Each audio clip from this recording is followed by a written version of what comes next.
It's Monday, November 3rd. Today, recruitment efforts underway. The push to bring American doctors north and what some say needs to be done to keep them here.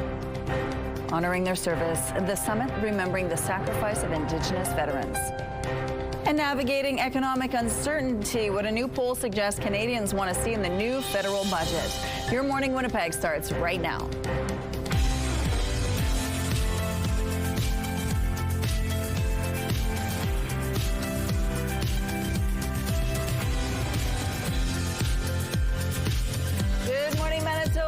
Thank you so much for tuning in here at Your Morning Winnipeg. We have a lot in the next 3 hours, including Ainsley McPhail live at Oakhammock Marsh this morning.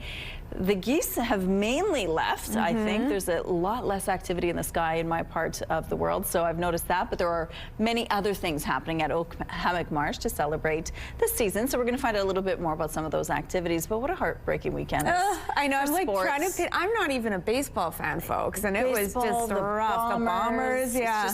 So heartbreaking. Both our teams are gone. Yes. But they did really well. The Bombers, of course, have had 5 seasons of amazing football, so we're really proud of them. And the Blue Jays, they went all the way to the end. We can just be proud. Yes, this is real absolutely. David versus Goliath Now story. we need some good weather. What can we expect? I don't know if I'm delivering quite that. I will say this. After that very gusty weekend, we are still going to be dealing with some strong winds, but nothing like we saw yesterday. That's because a very quick-moving Alberta clipper brought those very strong southerly winds to our province. It's looking like today, though, we're starting off on a decent note, 3 degrees. We've got pretty clear skies, those westerly winds at 29 kilometers per hour. The barometric pressure is rising. The humidity sitting at 66%. I should be a bit more positive because, yes, we do have lots of sunshine and above seasonal temperatures coming to much of the province today. That's the good news, as evidenced by our radar. We're starting off on a very clear note, a little bit more cloud coverage to the north, but for the most part, it's going to be a pretty clear day. Our futurecast shows us there's a good amount of cloud coverage on those very northerly portions of our province, plus a little smattering there potentially of some flurry activity, very light. As the day progresses, we stay nice and clear, maybe a couple clouds rolling in, particularly in the northeast corner. Overnight, we start to see some clouds join us here in southern Manitoba, setting the stage for a very cloudy Tuesday to come, starting to ease into the evening. But we're going to be dealing with a little bit of everything in the week to come in terms of our conditions and our temperatures. For today, 9 degrees under those clear sunny skies. Apologies, this should not be here. This chance of showers, no chance of showers. Overnight, skies stay partly clear or cloudy, -1 degrees. Into tomorrow, we'll be dealing with overcast skies, a high of 7 degrees, and that's when we start to see those temperatures really slip below freezing. Thanks, Catherine. With healthcare a top priority for Canadians, the net is being cast far and wide to lure American doctors to this side of the border. CTV's Alex Karpa has more on how political turmoil in the U.S. is giving some the extra push to relocate. Dr. Jesse Krikorian recently left Michigan and moved to Manitoba for work. He began seeing patients earlier this month. I am so grateful to be here in Canada. This is quite an opportunity. He is a family physician specifically focusing on transgender health care. However, due to the current political climate in the U.S., he said he had no choice but to leave. I'm concerned with where things are right now with the restrictions in care, and I am especially concerned that things are going to get worse in the U.S. Dr. Krikorian is not alone. Dozens of other doctors have made the move north of the border. Canadian and American doctors have very similar training, and so efforts were made to streamline that process, and we applaud that. The president of Doctors Manitoba, Dr. Nichelle Desilets, said recruitment through targeted ads began last fall. And while it's been a success so far, she said the focus now has to shift to retaining these doctors. We need to keep looking at things like admin burden, keep looking at things things like competitive payment. Recruitment is not just happening in Manitoba, but across the country. Ontario recently said over 260 American physicians have moved to that province so far this year. In BC, 38 doctors and 90 nurses were also hired.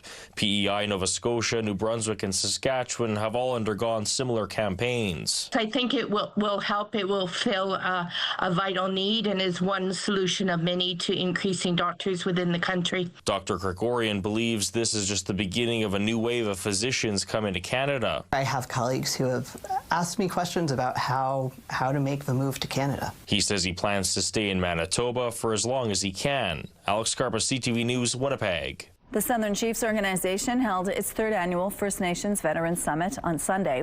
Attendees gathered at the Hilton Winnipeg Airport Suites to honor and remember the service and sacrifice of Indigenous veterans. Program manager Justin Woodcock says the veterans are battling injuries both related and unrelated to their service for our nation. He explained that SCO offers services in multiple aspects, no matter where they are. Turn anyone away. Even if they're non-Indigenous, I'll support any veteran that comes to my office seeking support. I've done trips to many different First Nations, connecting with Chief and Council, informing them about what our program can do to help the veterans in their nation, and connecting with them on a one-on-one basis as well. Woodcock added the recent passing of Bill 210 is a celebration. Bill 210 formally recognizes November 8th as Indigenous Veterans Day in Manitoba. Some scary moments in London, Ontario after a school bus crash left the driver dead and 4 students with minor injuries. I was at the very back of the bus, so all I saw was something fly off the side, and then everything was just kind of a blur after that.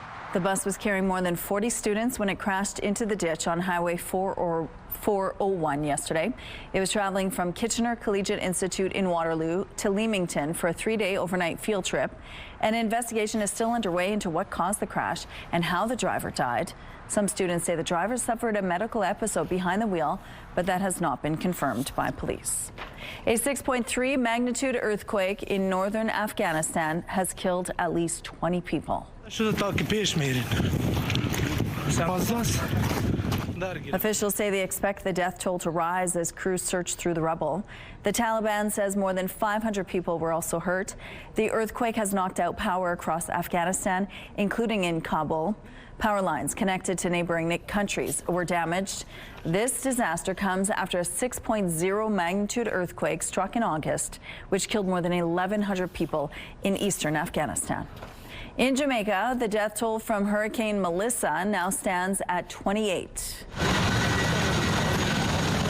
Several countries have stepped up with assistance for people who were displaced from their homes. The U.S. has sent over urban search and rescue teams from Virginia and California to help search for victims who may have yet to be located after the Category 5 storm devastated parts of the island.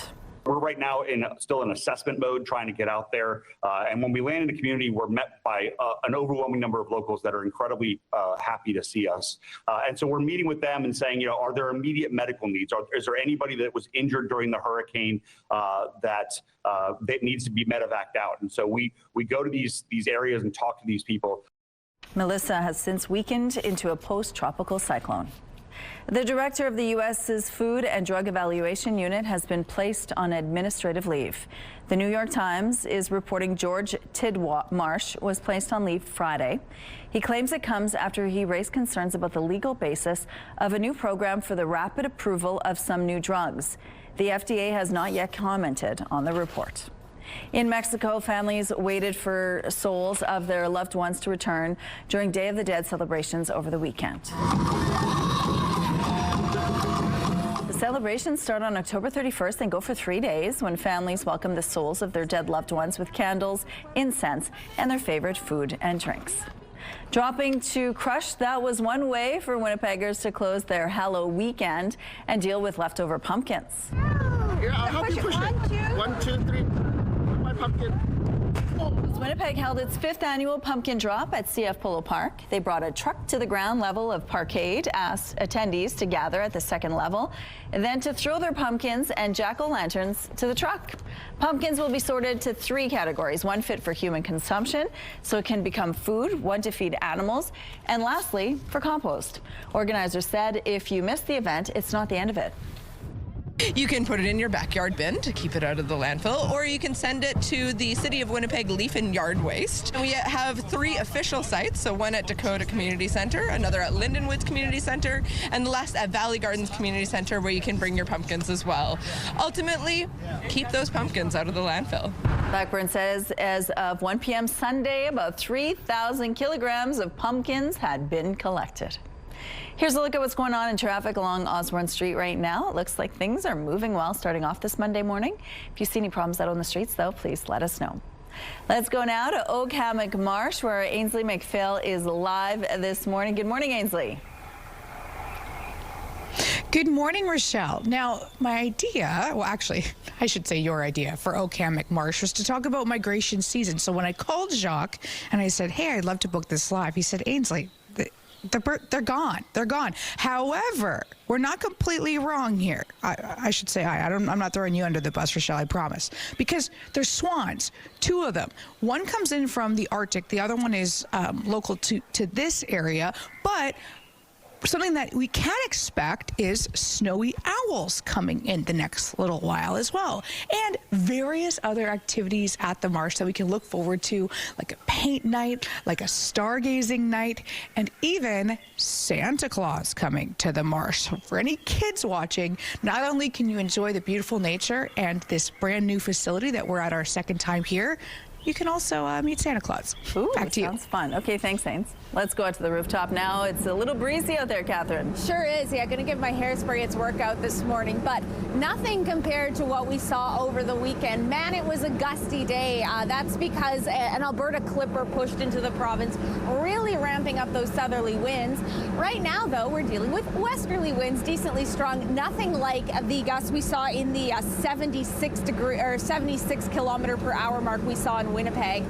Currently, it's 2 degrees. The barometric pressure is rising. The humidity sits at 68%. So we're going to be dealing with a good amount of sunshine here in southern Manitoba. Decent above seasonal values for us here in Winnipeg. That looks like 9, 6 is typical. Some regions, or some communities rather, will be a few degrees warmer than that. Winds will be strong once again out of the west, but again, nothing compared to what we saw yesterday. For us here in Winnipeg, that's out of the west at 30, gusting at times to 50 kilometers per hour. To the north, particularly the northwest, a good amount of sunshine on the way for you. Temperatures maybe 1 or 2 degrees below what we're seeing here, around 6 degrees, and winds much lighter. A little bit cloudier to the northeast, slight chance of some flurry activity, while we here in the south will deal with sunshine and some clouds descend overnight. Alrighty, I'm going to go inside and fix my hair, but stay with us. So much more Your Morning Winnipeg still to come. Weather is brought to you by ABC Fire and Safety, your CO2 refill store. Good morning. There's new details available on how the City of Winnipeg plans to expand late-night transit service. On your screen are the areas serviced by late-night buses, meaning the departure is after midnight. Outside of those areas, connector routes end around 10 p.m. and community routes at about 7 p.m. This is what the expanded late-night service would look like beginning in April. The dark blue on your screen indicates the routes where night buses would be added, and the gray color would see the expansion of on-request late service in December. It comes with an annual price tag of $4.4 million, with the city saying around 33 new full-time employees would be needed. The proposal still needs to make its way through City Hall. The Prime Minister will unveil his first federal budget on Tuesday, revealing how his government plans to navigate the economic uncertainty posed by the ongoing trade war with the U.S. and get productivity here back on track. But as CTV's Colton Prail reports, new polling shows Canadians are split on the path forward. Before Mark Carney presents his first federal budget, it's still not clear which party will help the minority Liberal government pass it. We don't need a higher cost of living through a higher costed budget. We need an affordable budget for affordable lives for all Canadians. The Conservatives and the Bloc both say they're willing to help on their own terms. Pierre Poilievre is calling for fewer taxes and less spending. The inflation that spending has caused has landed on the shoulders of single moms and seniors and others who can't pay their bills. But new polling by Nanos Research for CTV News shows more Canadians are willing to accept a higher level of spending if it means investing in programs for Canadians.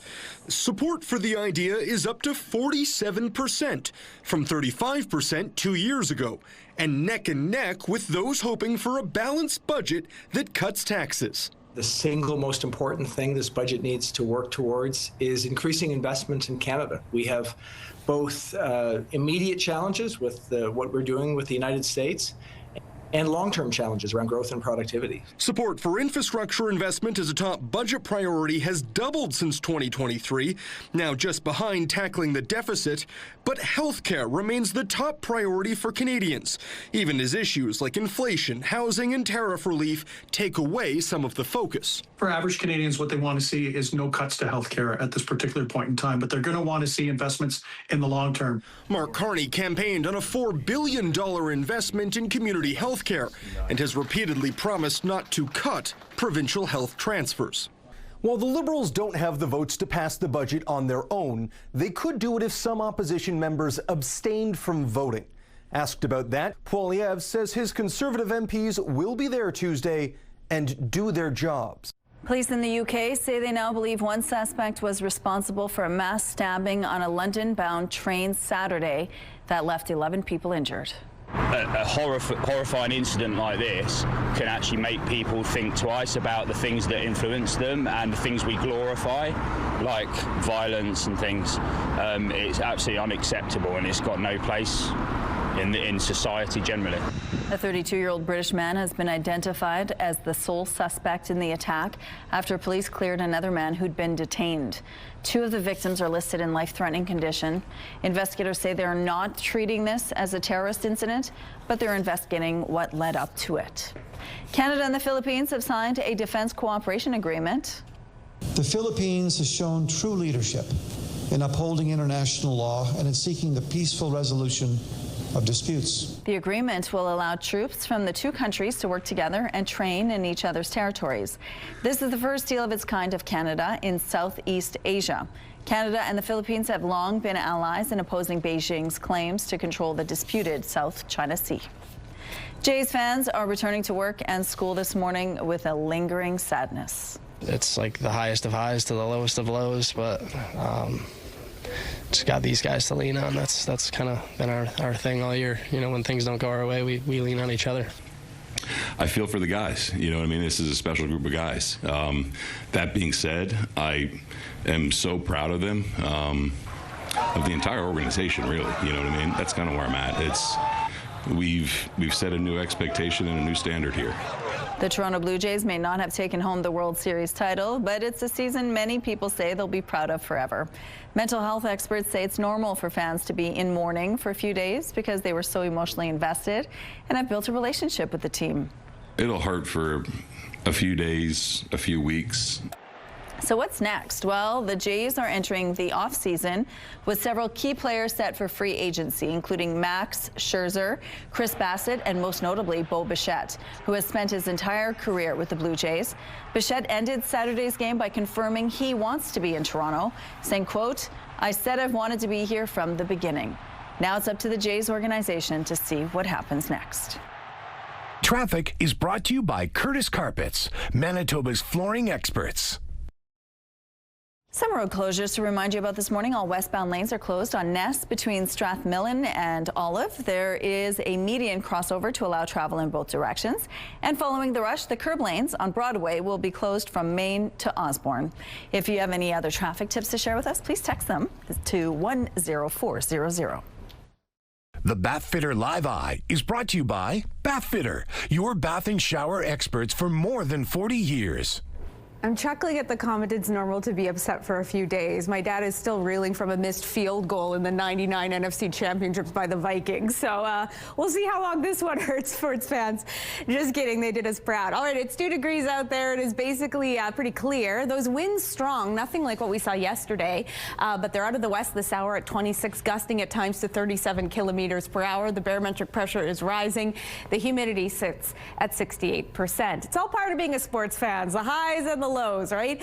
Speaking of, we're dealing with some decently warm temperatures ahead of some decent highs today later on. Currently, we're at 4 degrees in Portage la Prairie and Gimli, over in Brandon at freezing, Morden and Winkler at 3 degrees. Moving out of the way here, northwestern Ontario at 2. Come on, clicker, let's go. There we go. To the north, temperatures still struggling to make it above freezing over there in Thompson, but the rest of the region not terrible. Churchill at 2 degrees, Lynn Lake at 3, Swan River, the Paw at 2 degrees this hour. Looking very clear to kick off the day. Some very northerly portions of our province might get a little bit of cloud coverage to kick us off, but we are dealing with some clear skies. Will be the case when you put the kids on the bus at about 5 degrees there. At lunch hour, still nice and clear with temperatures starting to pick up slightly at 8 degrees. And then we hit our high on the way home with a couple clouds joining us at 9. Winds will be strong once again out of the west at 30, gusting at times to 50 kilometers per hour. They will ease a little bit overnight with temperatures dipping down to 0. Those clouds roll in and intensify into Tuesday with a high of 7 degrees. Your Skywatch picture of the day, wow, a bit of an ominous one taken in Gimli. Thank you, Rick, for snapping that picture. And keep those weather pictures coming to Winnipeg Weather at ctv.ca. We're going to take a break, but stay with us. So much more Your Morning Winnipeg still to come.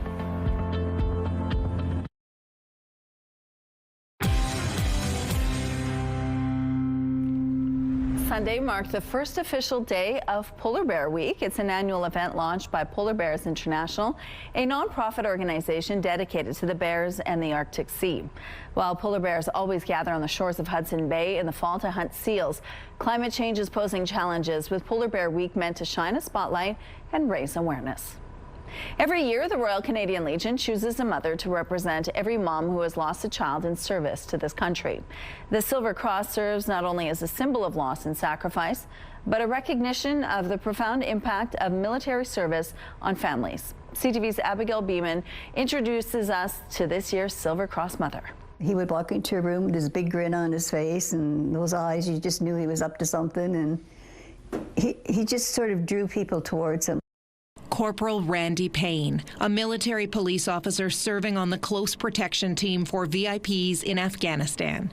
One of 4 soldiers killed when a roadside bomb hit this G-Wagon. He was so excited going to Afghanistan. I'm thinking, oh my, Afghanistan. But he was so excited, I had to be happy for him. And I was, I told him that, but deep down I wasn't.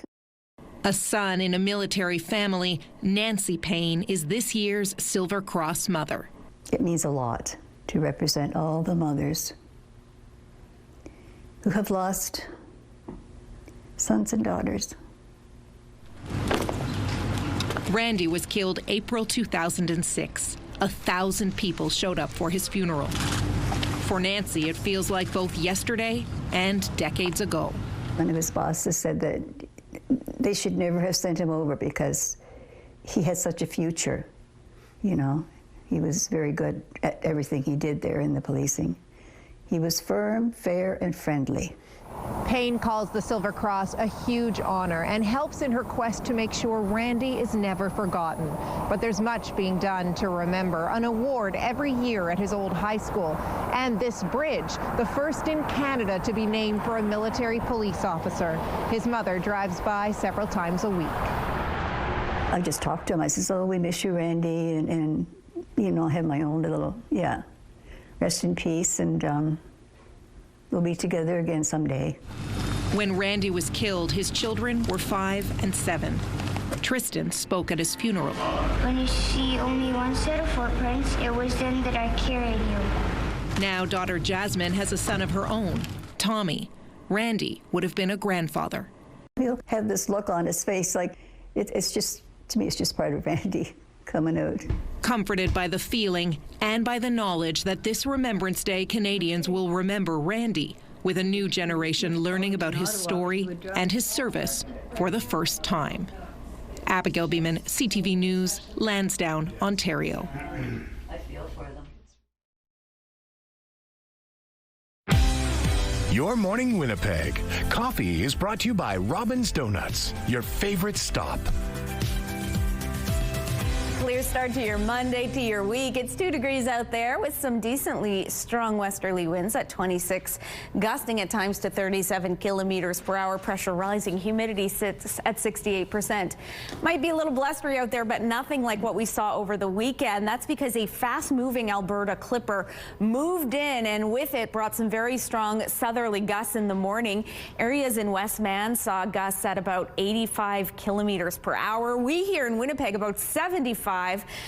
Nothing like what we'll see nothing like that today is what I'm trying to say. Meanwhile, we've got lots of clear skies to kick off the day. In our very northerly parts of the province, it will be a little bit more overcast, but a good amount of sunshine on the way. We'll be dealing with a high today of 9 degrees. Those winds out of the west at 30, gusting at times to 50 kilometers per hour. Lots of sunshine to enjoy. Overnight, temperatures hovering at about freezing. Winds ease slightly and a couple clouds start to move in, setting the stage for a very cloudy day tomorrow.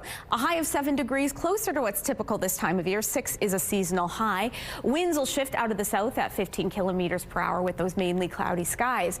From there, we've got a little bit of everything on the way. We're back under the sunshine on Wednesday with a high of 6 degrees. We start to get cooler on Thursday under those overcast skies, and then we're below seasonal to end the work week. 0 degrees under sunny skies, and then sadly we do have a chance of some flurries. Hate to use the F word this early with a high of 0 degrees. Sunday we get the sunshine back and we slip once again below freezing.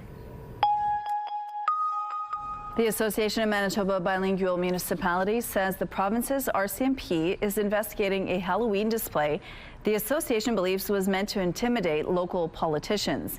Yvan Normando, the president of the association that represents 16 Manitoba municipalities, says the display was erected on a home's yard in the municipality of Taché, about 40 kilometers southeast of Winnipeg. It involves 5 nearly life-size person-shaped figures hanging from nooses and a sign next to them that says Taché Municipal Matters for Sale. Taché's mayor has said his council met over the weekend to discuss the display and will release more details today. The federal government will table its budget Tuesday, facing trade inflation and weather challenges. Canada's agriculture industry will be watching closely. CTV's Alison Bamford speaks to farmers on what they hope to see from the government. On the heels of harvest, Dean Roberts is already preparing for next year's crop. He's spraying herbicides before the snow falls and planning around the uncertainty of China's canola tariffs. Anytime your second largest market is in jeopardy, you start asking questions about how much of that crop should I invest in for next year. Canola typically makes up 25% of Roberts' crops, and like all canola producers, he stands to lose revenue the longer Chinese tariffs drag on. Farmers shouldn't have to borrow their way out of this trade dispute. In September, Ottawa announced measures to help stabilize and diversify the ag sector, including a new biofuel production incentive and an increase in interest-free advances for canola farmers. It's about being patient. Industry groups hope to see more help with diversifying canola trade in the federal budget, but above all, they want to deal with China. The longer this goes on, I think the more we will be thinking about what farmers will need to maintain their viability, but getting that market open is the top priority. Farmers further south continue calling for relief from all levels of government. 9 years of consecutive drought in parts of southwestern Saskatchewan have dried up crops along with farm revenue. And what little they did produce this year is worth a lot less, with overall crop prices dropping. Everyone's doing their best, trying to, be positive, but it's really tough. There's not a lot to be positive about. Hope now lies with a tariff resolution and better weather for next growing season. Without either, farmers could face one of the most challenging years yet. Alison Bamford, CTV News, Saskatoon. U.S. President Donald Trump said he would slap an additional 10% tariff on Canadian goods amid the fallout over the Ford government's anti-tariff ad, quoting Ronald Reagan. But the U.S. Secretary Treasury says as of now, the administration hasn't acted on that threat. It hasn't been put on yet. And this is unacceptable that I read that the Premier of Ontario spent $75 million sending propaganda across the U.S. border via our airwaves. Via our own airwaves. It's the equivalent of election interference. Nobody likes foreign election interference. Nobody likes foreign governments trying to sway public opinion for their own good. Votes are taking place in several U.S. states on Tuesday, including the governor's races in Virginia and New Jersey and the mayoral race in New York. Prime Minister Mark Carney has apologized for the ad, while Trump critics say it accurately represented former Republican President Ronald Reagan's anti-tariff views. Meanwhile, Donald Trump's sweeping tariffs will face a legal test on Wednesday before the U.S. Supreme Court. The justices will hear from businesses and states that argue Trump's use of a national security statute to slap tariffs on many countries is illegal. Even if the top court rules against the Trump administration, it won't affect the tariffs already in place on Canadian steel, aluminum, autos, lumber, and copper. Virginia Mboko has made it into the WTA top 20 after her win in Hong Kong. Victoria Mboko's sensational season is sealed in style. It took Mboko 3 sets to take the win. This was her second win on the WTA Tour after her victory at the National Bank Open in Montreal. Mboko beat fellow Canadian Leylah Fernandez on Saturday on her way to the final. She's now ranked number 18 on tour. Fernandez is close behind at number 22. A local police unit in Florida has a new helper to assist in search and recovery efforts. Dogs are great from the boat. They can tell you where the odor's coming on the surface, but they can't show you what's down at the bottom. Meet Splash. He's a search and rescue recovery otter. He's trained in scent detection and recovery work. His sharp senses should help officers find people lost in bodies of water, especially murky ones. And here's a look now at what's happening in traffic along Portage Avenue at Polo Park. Look at that sky. It's so lit up. It's gorgeous. No issues to report at this point in traffic. If you see any problems out there, let us know, please. And here's a look at your gas prices. The Canadian average is $1.33. The provincial average is slightly lower at $1.26. In Winnipeg, the average is $1.26, and the lowest price in Winnipeg is $1.16. All this info is on GasBuddy.com. The Price at the Pump is brought to you by the Kidney Foundation. Help by donating your card today. Migration season is officially over, but there are still a few that are making their way down south. We're going to find out a little bit more at Oak-Hammock-Marsh. Stay with us.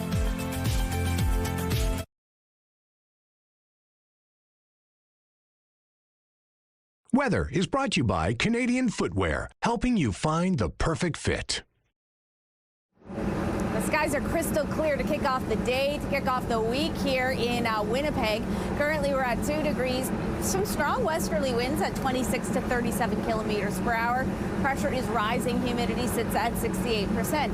Though these winds are strong, they're nothing like what we saw yesterday. We had a strong, fast-moving Alberta Clipper moving in from the west that brought on some very strong gusts. They were out of the south in the morning, and some areas, particularly in Westman, we're talking about Brandon, Carberry, Forest, you saw gusts upwards of 85 kilometers per hour. For us here in Winnipeg, we had the strongest was at 76, easing to 72 in the afternoon. So again, we won't be dealing with the same, but decently strong westerly winds throughout the day throughout southern Manitoba. Clear skies, lots of sunshine. Temperatures peaking at around 9 degrees in Winnipeg. That'll be very similar throughout southern Manitoba. To the north, temperatures a few degrees cooler, and in the northeast, you'll be contending with some cloud coverage, slight chance of some flurry activity. Meanwhile, our own Ainsley McPhail is spending the morning at Oak-Hammock-Marsh. How's it looking out there, Ainsley? Good morning, Catherine. It's looking beautiful. Look how scenic it is. Oh, the sun's going down now. It was a sunrise before. Oh, my goodness. Jacques Bourgeois joins us to tell us all about, I want to say migration because most of it's already happened, but there's still a couple birds peeking out. Yeah, I mean, November is a month of transition. Like, we still have our canoes out for a little while until it freezes, and there's not quite enough snow to go snowshoeing yet. So it's an in-between kind of month, and it's the same thing with migration, with the birds. Most of the birds that will go south have gone south. There's still a few stragglers remaining here. For example, there's a few geese and a few ducks around, and it's actually a good time to see swans because we have the swans that are resident, that are staying here, the trumpeter swans, and they're still kicking around for a few weeks, then they'll be going south, and we have the tundra swans, which come from the north, from the Arctic, and they're making their way here to go south. So it's a good time to see different species. Also, we are expecting the northern residents to come and spend the winter here with us, like the snowy owl, for example. So it's kind of exciting. Even though most of the geese, most of the ducks are on their way south, there's still some coming here. So there's always something to see at the marsh. I love how you worded that, northern residents. I mean, they nest in the Arctic. As a matter of fact, this is one of the few owls. People ask, well, why does this guy doesn't stay up there? He's all built for it. He's got all the feathers. He's got but the thing is, he's a day hunter. Like in the summertime, there's no night in the Arctic, so that's one of the few owls that hunt during the day. So in the winter, well, there's no day up there, so they have to come when there's some daytime. Even though it's short here, they can still hunt in Manitoba. So that's why the snowy owls migrate here for the winter. Do you spot them? And if so, what's that like? What's that process? Well, it's kind of exciting. We have a first spotting of the year for most of the birds here at the marsh. So the snowy owls, usually it's around early to mid-November. So it's kind of builds the excitement. So who's going to see the first one here? They're usually on hydro poles or different poles along the roads here. And it's like whoever sees the first one, it's like, woohoo, you get the point. Like it's kind of a fun thing to do. Yeah. Well, I guess for the next 3 hours, that'll be me just standing outside looking at the poles, waiting for lots to do. We don't have too much time, but a quick wrap up for the segment. Yeah, we have a paint night coming up. We have a tea at the end of the month. We have a Santa at the marsh, also popular, and astronomy night. So lots of stuff coming up. Quickly, when's the next one? 14th is the paint night. Okay, yeah. Perfect. Mark that in your calendars, everybody. And I understand there's a couple beverages and snacks as well. Stay with us on Your Morning Winnipeg.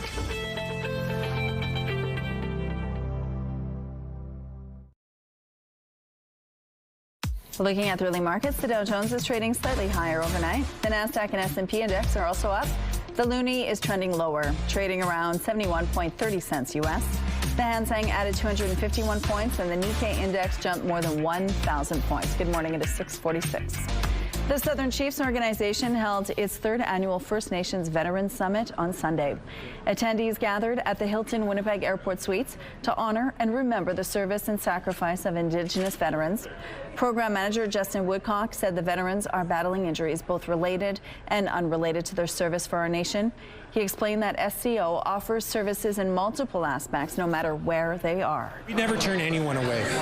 Even if they're non-Indigenous, I'll support any veteran that comes to my office seeking support. I've done trips to many different First Nations, connecting with Chief and Council, informing them about what our program can do to help the veterans in their nation, and connecting with them on a one-on-one basis as well. Woodcock added the recent passing of Bill 210 is a celebration. Bill 210 formally recognizes November 8th as Indigenous Veterans Day in Manitoba. A new report to the province warns artificial intelligence is permeating every part of our economy, turning every business today into a tech business. It calls for the province to capitalize on this shift so it doesn't get left behind. If the world is changing at an increasingly fast and frenetic pace, how do we make that work for Manitoba? On Friday, Premier Rob Kanu released the findings of a report on technology, AI, and economic innovation. It was put together by a provincial task force made up of data experts and local business leaders. It says, given the digital transformation in our world today, companies and governments should either develop their own innovative technologies or they'll be forced to buy them from others. Manitoba and Manitobans to succeed in that AI future, we've got to get in the game, but we got to get in the game in a smart way. And we got to look out for our interests, a lot of which have to do with localizing that technology and bringing in our Canadian and Manitoba control over some of these things. The report issues several recommendations to the province, including a call to protect control of Manitoba's data, AI, and computer infrastructure, along with intellectual property. More details about the report can be found on our website, ctvnewswinnipeg.ca. The ongoing U.S. government shutdown is on track to become the longest in history, unless Republicans and Democrats reach a deal in the next day or two.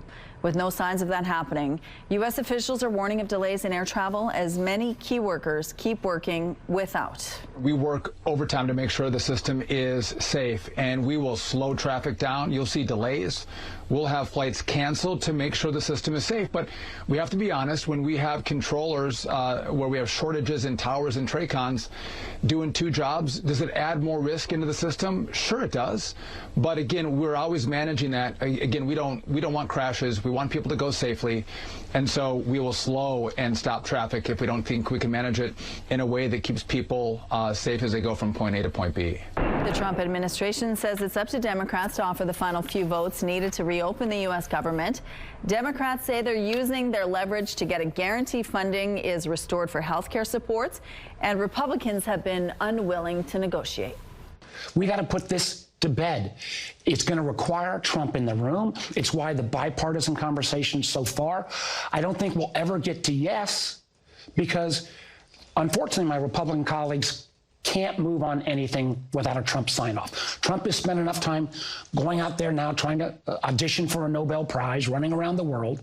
Come back and put America first. Sit down and let's get this resolved. It can be done in an hour using Donald Trump terms.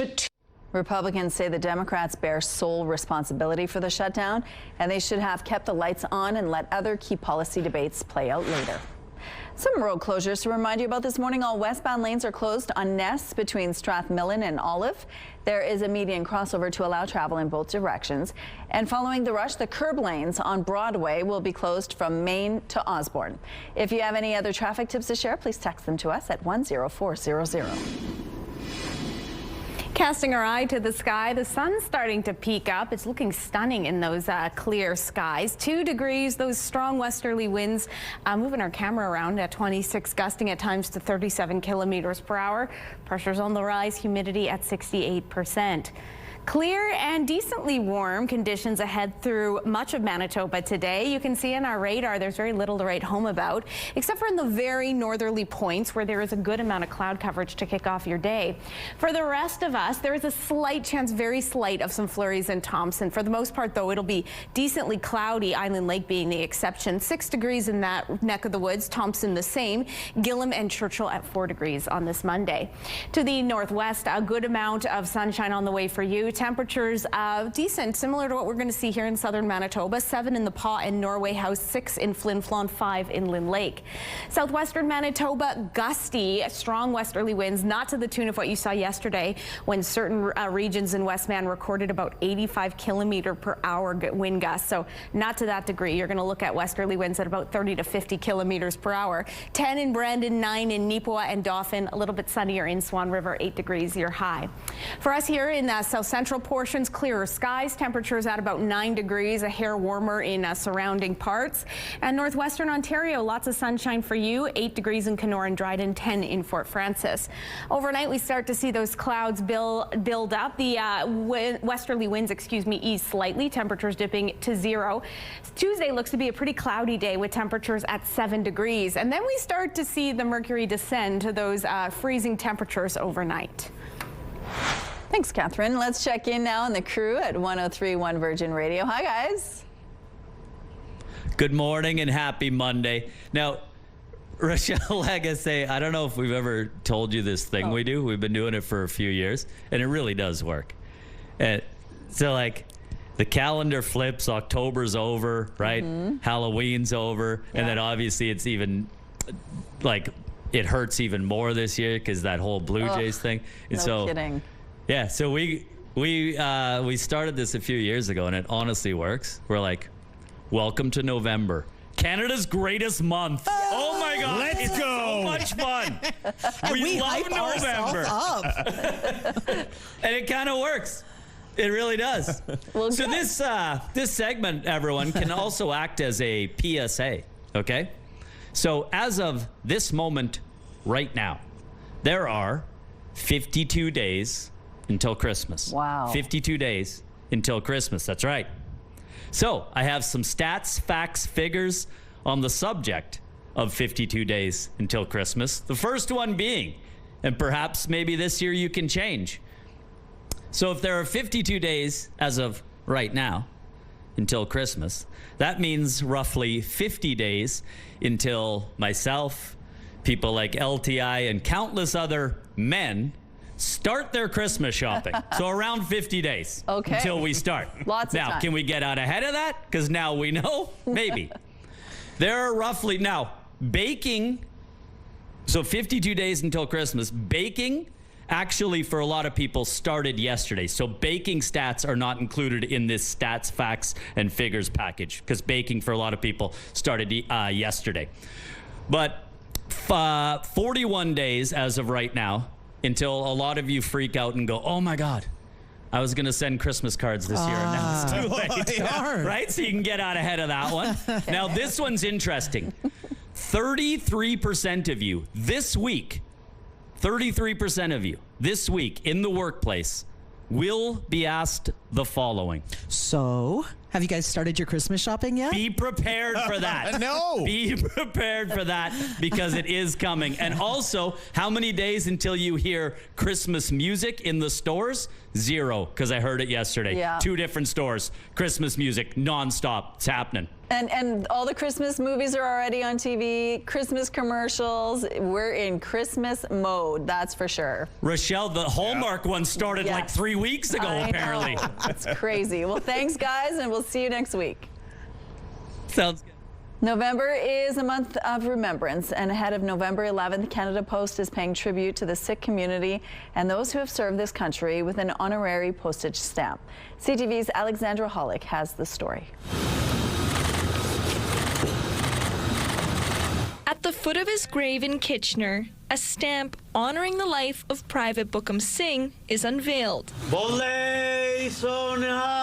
One of only 10 Sikh Canadian soldiers, Singh fought in the First World War. He was wounded in battle twice before returning to Kitchener, where he eventually died at the age of 25. Private Bookham Singh is one of those soldiers whose grave was found, was never lost, but it was not remembered.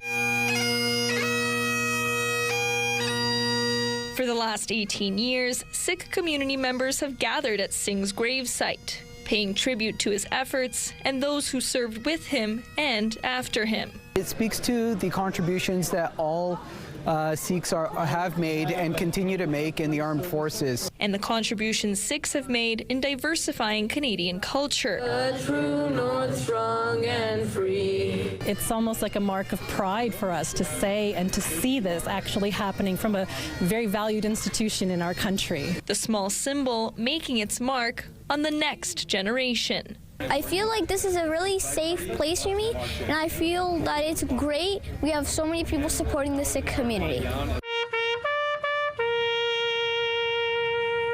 Standing together in a solemn time of remembrance. We're celebrating the sacrifices, we're celebrating their commitment, but we're really celebrating being Canadian.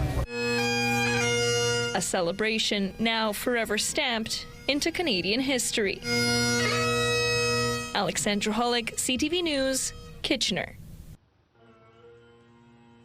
We're going to take a break here. We'll be back after this with more Your Morning Winnipeg.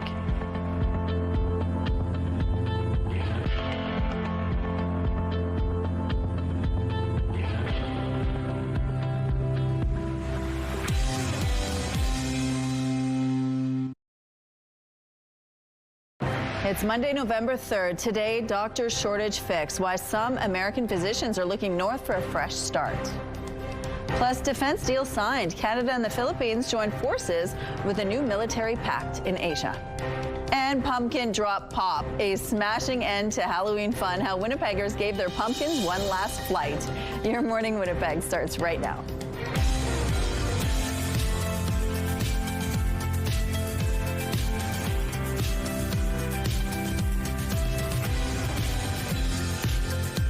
Good morning, Manitoba. Happy Monday to you. Hopefully you're not too sad about the sports outcomes we had this past weekend with the Bombers officially out this year, as well as the Blue Jays losing such a heartbreaking game.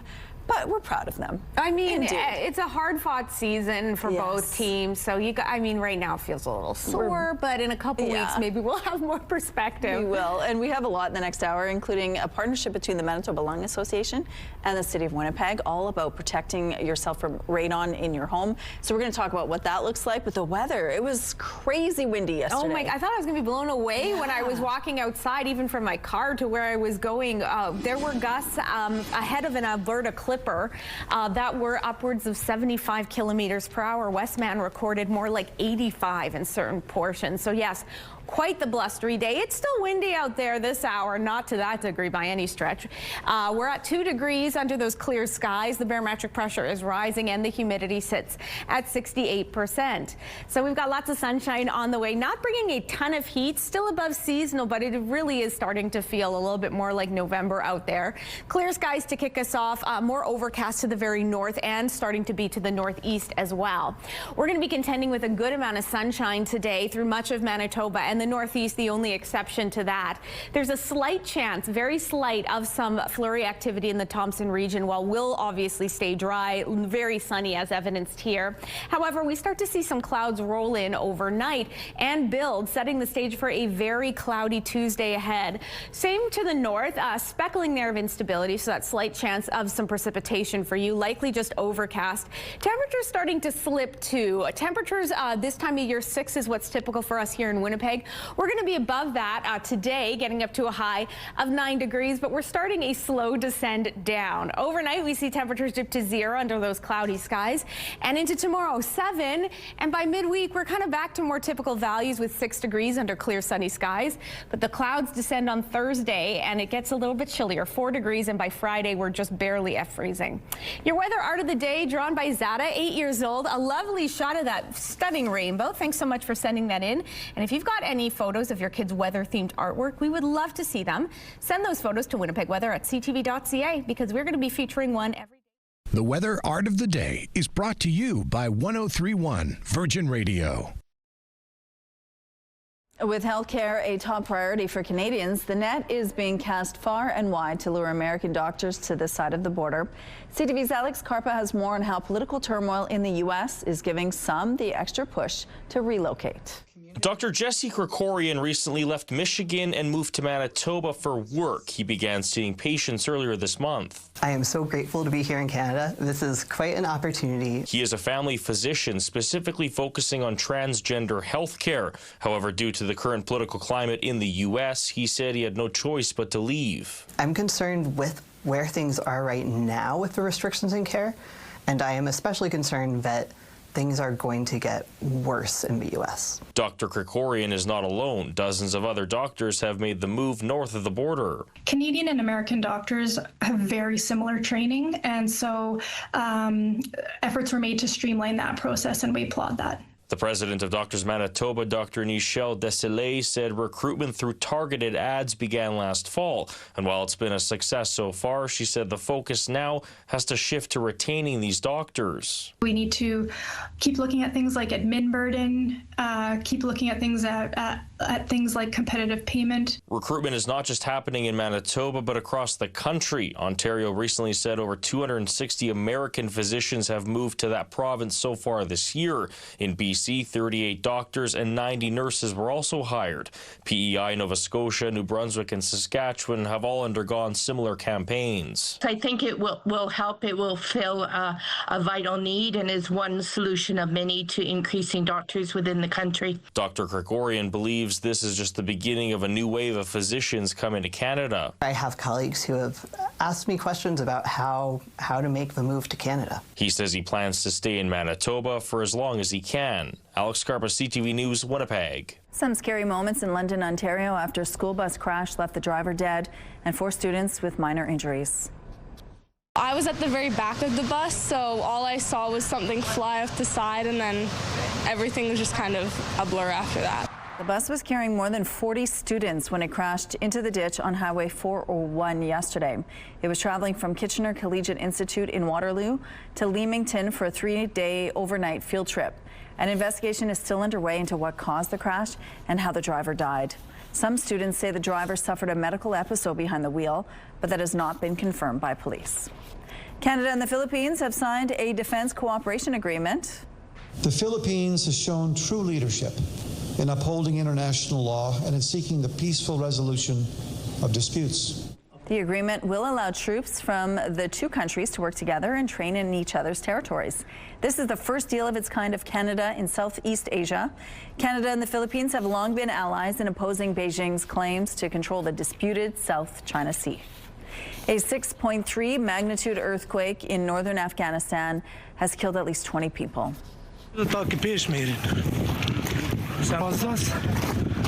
Officials say they expect the death toll to rise as crews search through the rubble. The Taliban says more than 500 people were also hurt. The earthquake has knocked out power across Afghanistan, including in Kabul. Power lines connected to neighboring countries were damaged. This disaster comes after a 6.0 magnitude earthquake struck in August, which killed more than 1,100 people in eastern Afghanistan. In Jamaica, the death toll from Hurricane Melissa now stands at 28. Several countries have stepped up with assistance for people who were displaced from their homes. The U.S. has sent over urban search and rescue teams from Virginia and California to help search for victims who may have yet to be located after the Category 5 storm devastated parts of the island. Melissa has since weakened into a post-tropical cyclone. Dropping to crush, that was one way for Winnipeggers to close their Hallow weekend and deal with leftover pumpkins. Here, I'll help you push it. 1, 2, 3. My pumpkin. Compost Winnipeg held its 5th annual pumpkin drop at CF Polo Park. They brought a truck to the ground level of the parkade, asked attendees to gather at the 2nd level, then to throw their pumpkins and jack-o'-lanterns to the truck. Pumpkins will be sorted to 3 categories, 1 fit for human consumption, so it can become food, 1 to feed animals, and lastly for compost. Organizers said if you missed the event, it's not the end of it. You can put it in your backyard bin to keep it out of the landfill, or you can send it to the City of Winnipeg Leaf and Yard Waste. We have 3 official sites, so one at Dakota Community Centre, another at Lindenwoods Community Centre, and the last at Valley Gardens Community Centre, where you can bring your pumpkins as well. Ultimately, keep those pumpkins out of the landfill. Blackburn said as of 1 p.m. Sunday, about 3,000 kilograms of pumpkins had been collected. Here's a look now at what's happening in traffic at Kenaston and Sterling Lion Way. Looks like things are moving well over here. No issues to tell you about at this point in the drive. If you see problems out there, though, please let us know. Weather is brought to you by Garage Masters, your complete garage specialists. Canadians expect the national economy to get worse over the next year, but most are prepared to pay a price to disentangle it from the United States. This according to the new Logic poll by Abacus Data. 70% of respondents will accept slower growth in exchange for more freedom from American economic dominance, including 31% who told them that they strongly agreed with that sentiment. Just 19% disagreed. OPEC Plus agreed to make another small output increase in December, but will pause further hikes for the following 3 months as the group balances its push for market share against signs of an emerging supply glut. Key members, led by Saudi Arabia, agreed during a video conference on Sunday to revive about 137,000 barrels a day next month, matching increases scheduled for October and November. China has decided to resume letting travel agencies arrange group tours to Canada to boost exchanges between citizens of the 2 countries, that according to its Ministry of Foreign Affairs. Now, before the pandemic, Chinese tourists made up about 4% of visitors to Canada, but that group is considered a key group in the industry. Political tensions dropped that number by 2/3 in 2023, and it has not recovered. Those are your morning business headlines. For BNN Bloomberg, I'm Roger Peterson. All right, let's go now to Ainsley McPhail, who's live at Oak Marsh this morning. It's a great place to visit, and it's a great place to look at the stars as well. Good morning, Ainsley. Good morning, Rochelle. And you know what? I personally missed the northern lights apparently coming in this morning. Oh. Jacques was telling me there was this gorgeous, in the sky. And he said, maybe you were texting or something, because I absolutely missed it. What a bummer. Hopefully I get to see it soon. And maybe I can even make it into art. They've got an art night coming up. They've done this for a couple years now, and you yourself can have a nice glass of wine and a snack and complete something just as beautiful. And maybe try and recreate some of the things we've seen in the sky. There's also astronomy night coming up on the 20th. A good time, I hear, for meteor showers. So we're going to be learning about some of the educational pieces. We're going to be hearing about migration, and somebody's coming to the marsh. Kids, Santa Claus is coming to the marsh. How excited! I don't know why I'm doing that. I think I'm still in Blue Jays mode. Tis the season, but indeed. Certainly an exciting time of year. Absolutely. Thank you, Ainsley. Let's go out to the rooftop now. The wind isn't as bad as it was yesterday, but it's still a factor today. It's still really messing up my hair. You're correct, Rochelle. So if you are concerned about such things, extra hairspray today, because it is still quite blustery out of the west-southwest this hour at 28 kilometers per hour. It's currently 2 degrees degrees, clear, crystal clear, lovely skies. Pressure is rising. Humidity sits at 69%. So fairly benign conditions ahead through much of Manitoba. What that looks like is clear skies. However, winds will be ramping up out of the west at 30 to 50 kilometers per hour. But as Rochelle mentioned, it'll be nothing like what we saw yesterday. There were wind warnings in effect across southern Manitoba after an Alberta clipper, or rather ahead of an Alberta clipper that moved in quickly.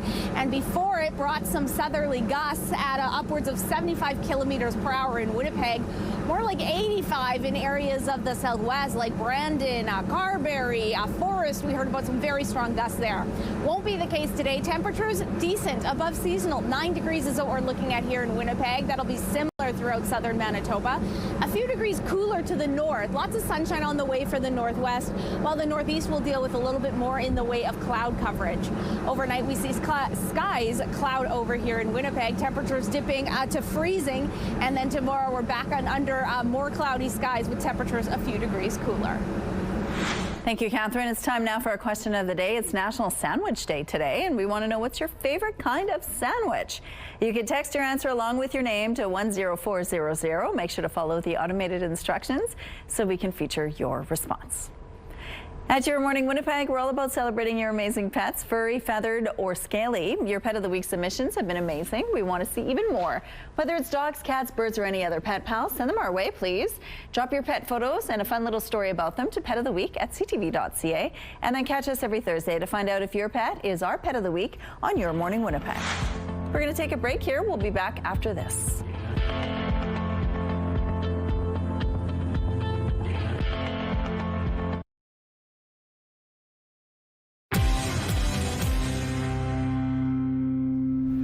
There's new details available on how the City of Winnipeg plans to expand late-night transit service. On your screen are the areas serviced by late-night buses, meaning the departure is after midnight. Outside of those areas, connector routes end around 10 p.m. and community routes at about 7 p.m. This is what the expanded late-night service would look like beginning in April. The dark blue on your screen indicates the routes where night buses would be added, and the gray color would see the expansion of on-request late service in December. It comes with an annual price tag of $4.4 million, with the city saying around 33 new full-time employees would be needed. The proposal still needs to make its way through City Hall. The Blue Bombers were back in Winnipeg yesterday after losing on Saturday to the Montreal Alouettes in the Eastern semifinal. The game that could have advanced the Bombers one step closer to an appearance in the hometown Grey Cup ended with the Owls on top 42-33. Winnipeg was down 25-3 late in the second quarter when Sergio Castillo kicked off a rally with a 37-yard field goal at 14:45. With the boost from a pair of Montreal turnovers, the Bombers added 3 touchdowns and led 27-25 at 6:16 of the third quarter. But the Alouettes, led by quarterback Davis Alexander, regained the lead and never let go. The Bombers finished 4th in the West with a 10-8 record and had to cross over to play the Alouettes. Caleros entered the CFL in 2012 and joined the Bombers in 2019, winning 2 Grey Cups in 5 straight appearances. He says this year's early playoff exit is disappointing, but the team is still strong going forward. I don't think it's the end of an era. I don't even know how to kind of categorize it. Obviously, if you're grouping things together, when you make it to 5 straight Grey Cups and then you don't, I guess it's a kind of a cutoff there. But I think we still have the pieces in place. I'd like to continue to do this. I love this sport. I love this league. I love this organization first and foremost, and I love my teammates. Caleros is under contract with the Bombers for next season. Montreal will travel to Hamilton to play the Tiger Cats in Saturday's East Final, while the Saskatchewan Roughriders are hosting the BC Lions in the West Final the same day. Here's a look now what's going on at Confusion Corner. It looks like things are moving well over here. We have no issues to tell you about at this point in the drive. If you see any problems, though, please let us know. Whether it was the World Series, Halloween, or a lack of major debuts, it was reportedly the slowest weekend of the year at the box office. I thought we would be one big happy family forever. But the universe had other plans. Colleen Hoover's Regretting You managed to bring in $8.1 million to claim the #1 spot. It beat Black Phone 2, which was just behind at $8 million US across North America. Last weekend's #1, The Chainsaw Man movie, was in third with about $6 million. It followed the slowest October for ticket sales since 1997. Halloween may be over, but the scares are still coming with a new trailer for the latest Scream movie. Hello? Hello, Sydney. Did you miss me? If you're a fan of this series, you'll be happy to know that Neve Campbell is back as Sydney Prescott. Courtney Cox is also making a return as Gail Weathers. And the trailer ends with a line of dialogue that fans say could be the voice of franchise veteran Matthew Lilliard's voice. This is the 7th movie in the Scream trilogy. It hits theaters in February. A horror movie star has received a star on the Hollywood Walk of Fame. Robert Englund was honored fittingly on Halloween. Englund is best known for his portrayal of Freddy Krueger in the Nightmare on Elm Street franchise. His latest role is in season 4 of Stranger Things. He will also portray Jiminy Cricket in the upcoming film Pinocchio. Unstrung Englund is the 2,826th star on the Hollywood Walk of Fame.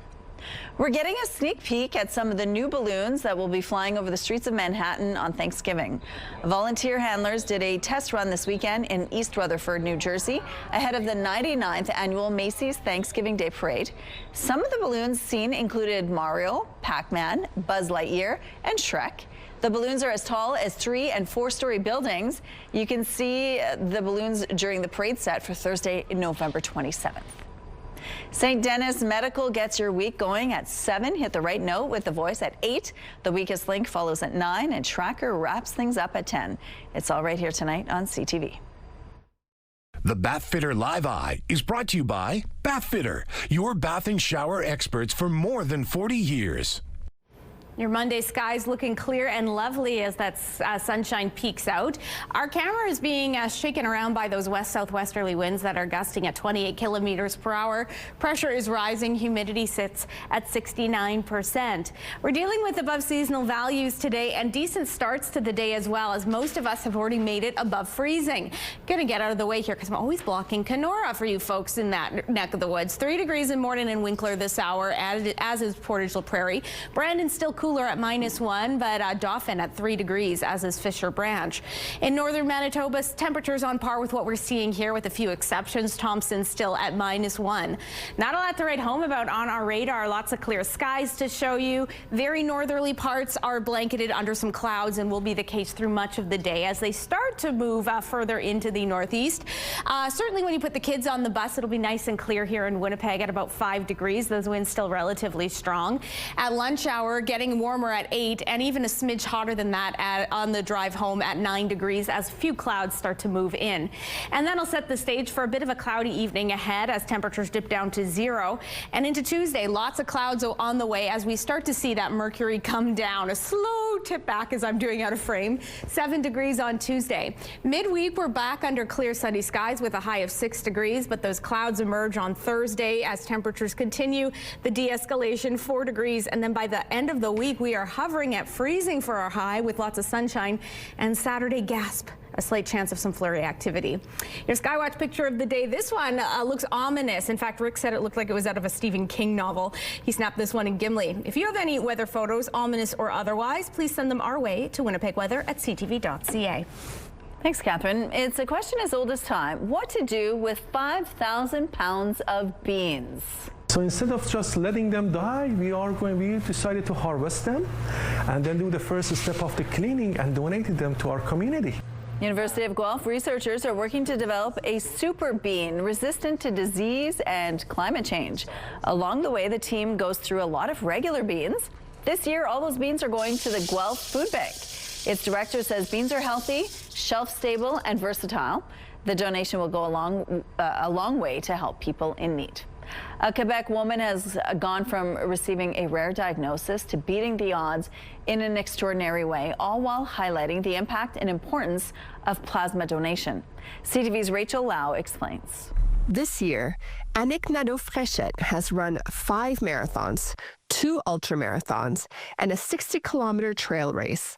That's 1,200 kilometers by foot. I'm doing for fun because I really, really love running. But that's not what makes her story impressive. 2 years ago, the 20-year-old was paralyzed from the head down after being diagnosed with Guillain-Barré syndrome, a rare autoimmune condition. The body's immune system attacks its nerves, causing numbness and paralysis. She was immediately sent to intensive care. The doctors were giving me 1 to 2 years for a recovery, and I recovered in a month. What helped her make such a quick recovery? 40 plasma transfusions, which replaced her own plasma. One might think that it's a medication made by Big Pharma, but no, it's a medication made by generosity of donors. Plasma is just one type of blood donation that Hema Quebec collects. And you look at it, it looks like water, and you think, oh my God, my life depends on this. And yes, it does. It did in Annick's cases. The treatment saved her life. In between marathons, she's now giving back too. It's so important to give blood because when we say it saves lives, it really means it saves lives, and it's like a self-reward after when you're done, so I encourage it. The minute she was released from hospital, she hit the ground running, literally. I was taking every little victory with a positive mindset. Now, Nano Frechette is prepping for an Ironman competition in Mexico this November. And she says she has no plans of slowing down anytime soon. Rachel Lau, CTV News. A family in Australia has made an incredible discovery, pulling a glass bottle holding a 109-year-old letter on a beach. We feel proud that the bottle picked us. Yeah, and we'll keep on cleaning our beaches until the day we die. This is the dear little... That's Deborah Brown sharing her story. The bottle held letters from 2 Australian First World War soldiers, dated August 15th, 1916. One is from Private Malcolm Alexander Neville, who was killed in action in France. The other from William Kirk Harley, who returned home after the war. Brown was able to track down family members of both men and send them those letters. How cool. All right, coming up, Ainsley McPhail is live at Oak-Hammock Marsh this morning. We're going to do some stargazing. We'll tell you more. Stay with us.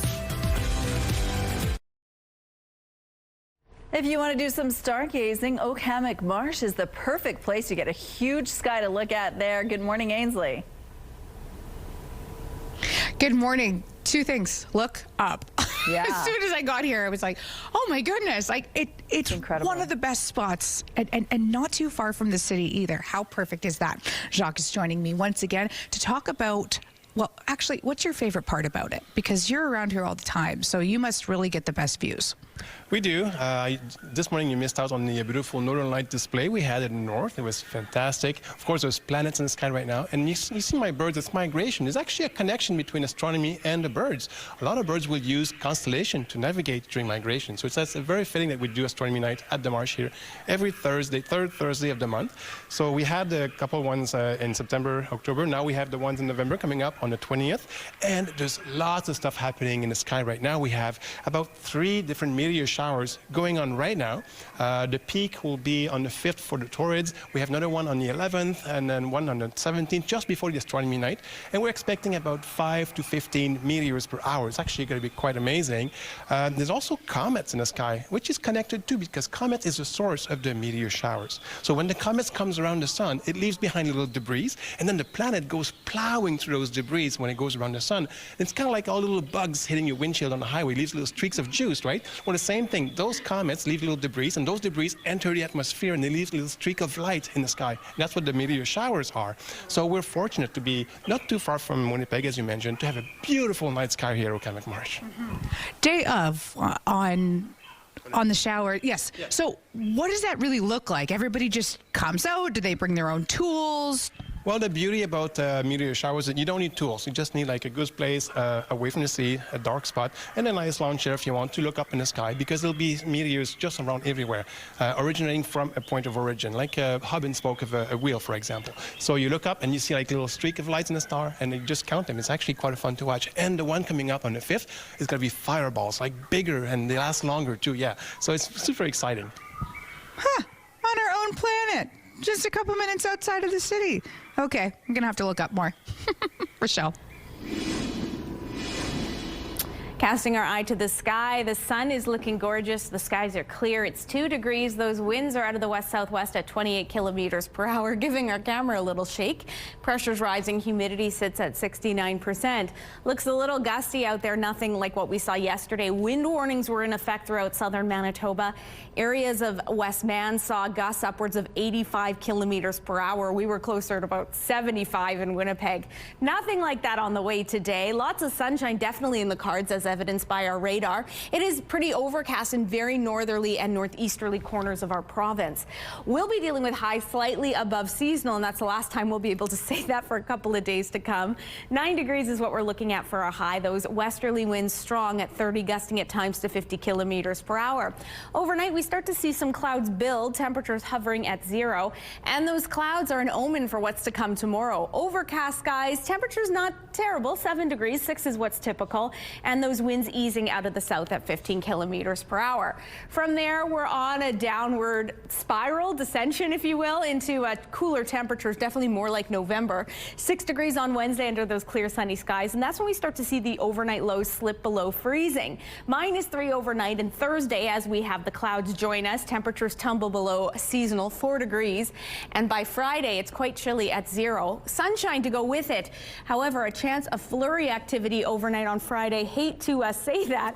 I should have had a bit of a warning for our viewers, but a slight chance of that continuing onto Saturday with a high of 0. The Association of Manitoba Bilingual Municipalities says the province's RCMP is investigating a Halloween display the association believes was meant to intimidate local politicians. Ivan Normando, the president of the association that represents 16 Manitoba municipalities, says the display was erected on a home's yard in the municipality of Taché, about 40 kilometers southeast of Winnipeg. It involves 5 nearly life-size person-shaped figures hanging from nooses and a sign next to them that says Taché Municipal Matters for sale. Taché's mayor has said his council met over the weekend to discuss the display and will release more details today. A suspect has been charged with 10 counts of attempted murder in connection to the train attack in the UK over the weekend. The train involved in the attack left Huntington Station this morning. There's no word on where the train is heading. 5 of the 11 people hurt in Saturday's stabbing attack are still in hospital. A railway worker is still in critical condition. Police have also revealed the suspect is facing another attempted murder charge for a separate incident on London Transit hours before Saturday's attack. The suspect is due in court this morning. Energy and Natural Resources Minister Tim Hodgson is facing questions over the U.S. government's ownership stakes in 2 Canadian critical minerals companies. We want to continue to have a good relationship with the United States. They are our largest trading partner. We want that relationship to be strong and robust. The Americans have decided they're going to change how the international trading system works. That's their decision. On Friday, the G7 Energy and Environment Ministers announced the first investments in the group's new Critical Minerals Production Alliance. Right now, China is the dominant player in the mining and refining of rare earth elements and critical minerals. And in early October, U.S. President Donald Trump announced the White House had purchased ownership stakes in 2 Vancouver-based mining companies. Minister Hodgson defended the deal, saying it diversifies Canada's relationships with other countries. When it comes to trade and tariffs, one of the biggest battles to face U.S. President Donald Trump is coming this week. The Trump administration will head to the U.S. Supreme Court on Wednesday, facing off against small businesses and a group of states who argue most of the tariffs are illegal and should be struck down. If the court agrees, Trump's trade strategy would be overturned, including sweeping global tariffs he first announced in April. The government would also likely have to refund some of the billions of dollars it has collected so far. Trump has said if he doesn't win the case, the U.S. will be in a financial mess for many years to come. A local police unit in Florida has a new helper to assist in search and recovery efforts. Dogs are great from the boat. They can tell you where the odor's coming on the surface, but they can't show you what's down at the bottom. Meet Splash. He's a search and recovery otter. He's trained in scent detection and recovery work. His sharp senses should help officers find people lost in bodies of water, especially murky ones. A Winnipeg man has a mystery on his hands, and he's hoping you can help him crack the case. There's the old guy that drove us here. Tommy Pham recently bought a box of what he thought were blank VHS tapes from a local seller online, but when he unpacked them, he noticed one was labeled Vacation 1995. So he digitized what was on the tape with the intention of giving it back to the person he bought it from. But as it turns out, that person also doesn't recognize the people in the videos. It looks like it was, they were in Vegas, and it seems like they're visiting family, and my guess is it was Christmas because they're unwrapping gifts, and they also went to like a NASCAR thing. As you heard, it appears to show a family vacation to Vegas, and featured prominently in the footage is two younger guys who Pham thinks may be brothers. What makes things harder is that it's not even clear if the family is from Winnipeg or how the tape ended up in our city. If you have any clues, you can head to our website, ctvnewswinnipeg.ca, where you can read more and find Pham's contact information. Some road closures to remind you about this morning. All westbound lanes are closed on Ness between Strathmillan and Olive. There is a median crossover to allow travel in both directions. And following the rush, the curb lanes on Broadway will be closed from Main to Osborne. If you have any other traffic tips or updates to share, text them to us, please, at 10400. Here's a look at your gas prices. The Canadian average is $1.33. The provincial average is lower at $1.26. In Winnipeg, the average is the same at $1.26. And the lowest price in the city is $1.16. All this info is on gasbuddy.com. The Price at the Pump is brought to you by the Kidney Foundation. Help by donating your card today. Right now we're sitting under clear, sunny skies. It's 2 degrees. More Your Morning Winnipeg after this. Your Morning Winnipeg. Coffee is brought to you by Robin's Donuts, your favorite stop.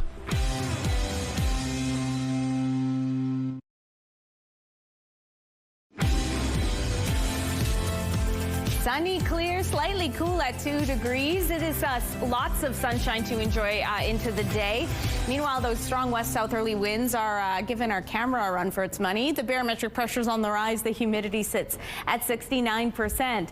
Yes, it'll be another blustery day. Nothing like what we saw yesterday. This Alberta clipper rolled in pretty quickly to our province, and ahead of it, some very strong southerly winds. Places in southwestern Manitoba, saw gusts at 85 kilometers per hour. For us here in Winnipeg, the highest was 76 kilometers per hour. Nothing like that today. Still strong winds, but lots of sunshine as evidenced by our radar. It is cloudier to the very northerly corners, and as the day progresses further into the northeast, it'll be fairly overcast. Meanwhile, temperatures decent, seasonal, slight chance of flurry activity there in Thompson, very, very slight. The rest of the region cloudy. Island Lake at 6, Gillam, Churchill at 4 degrees. To the northwest, more sunshine on the way for you. That slight chance of mixed precipitation in Lynn Lake, 7 in the Paw and Norway House, 6 in Flin Flon, 5 in Lynn Lake. Southwestern Manitoba, blustery, strong westerly winds like we'll see here. High of 10 degrees in Brandon, cooler in Nipoa and Dauphin at 9 degrees. Swan River, mix of sun and cloud with a high of 8.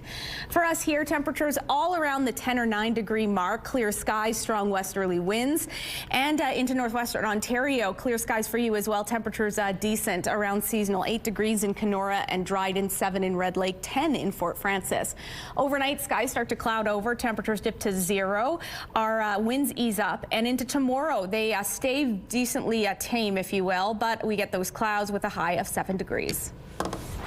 Thanks, Catherine. Let's go back now to Ainsley McPhail, who's live at Oak-Hammock Marsh. It looks like Christmas where you are already. Yeah.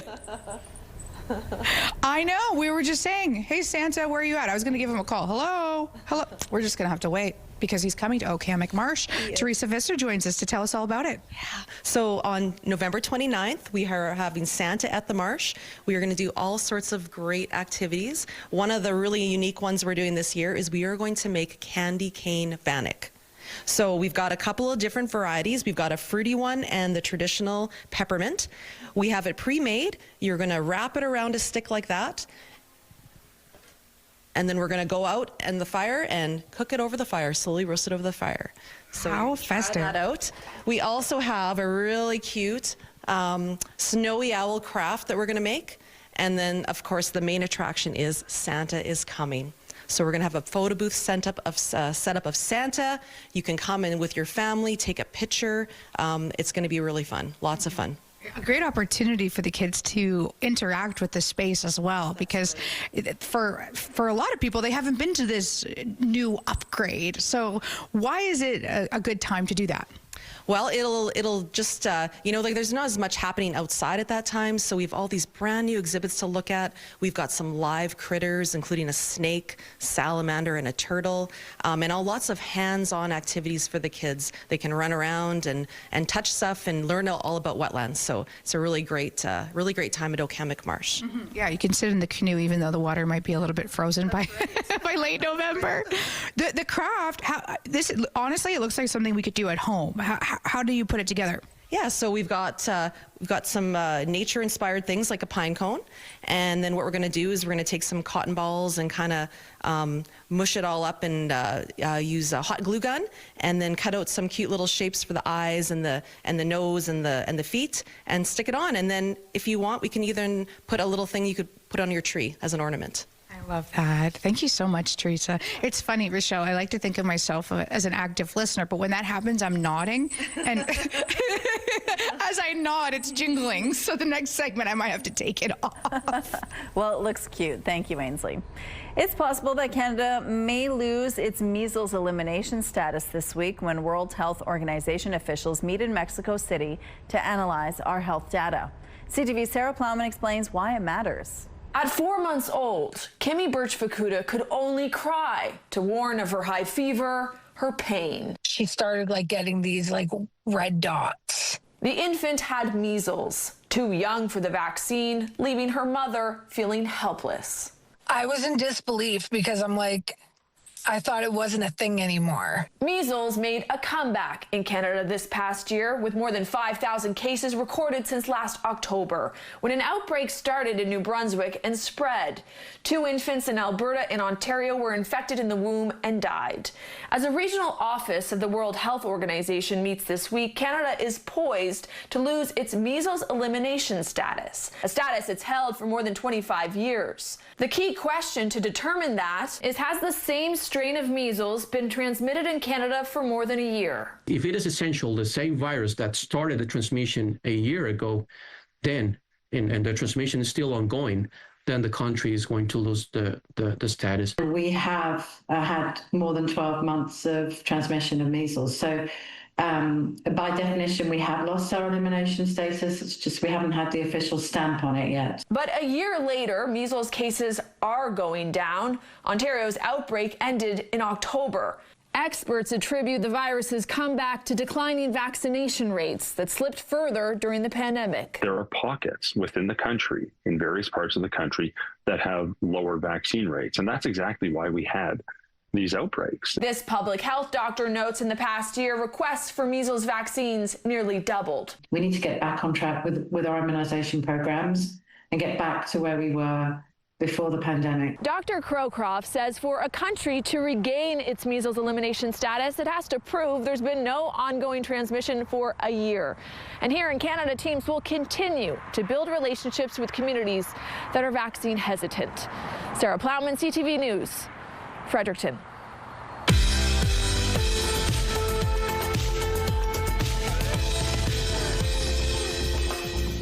Let's see who's celebrating a milestone today. Happy birthday, Toby. Love from your mom and dad and brothers and sisters. Happy 21st birthday, Tiara. Love from your dad and sister Taryn and your whole loving family.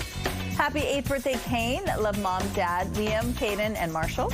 Happy birthday, Alicia. From mom, dad, Eric, Matt, and Moo. Happy 5th birthday, Elijah. Love grandma and grandpa. To submit your milestone, visit our website, ctvnewswinnipeg.ca, and fill out the form at least 2 days in advance. It'll also enter you into our monthly contest for a chance to win a $100 gift certificate to Party Stuff.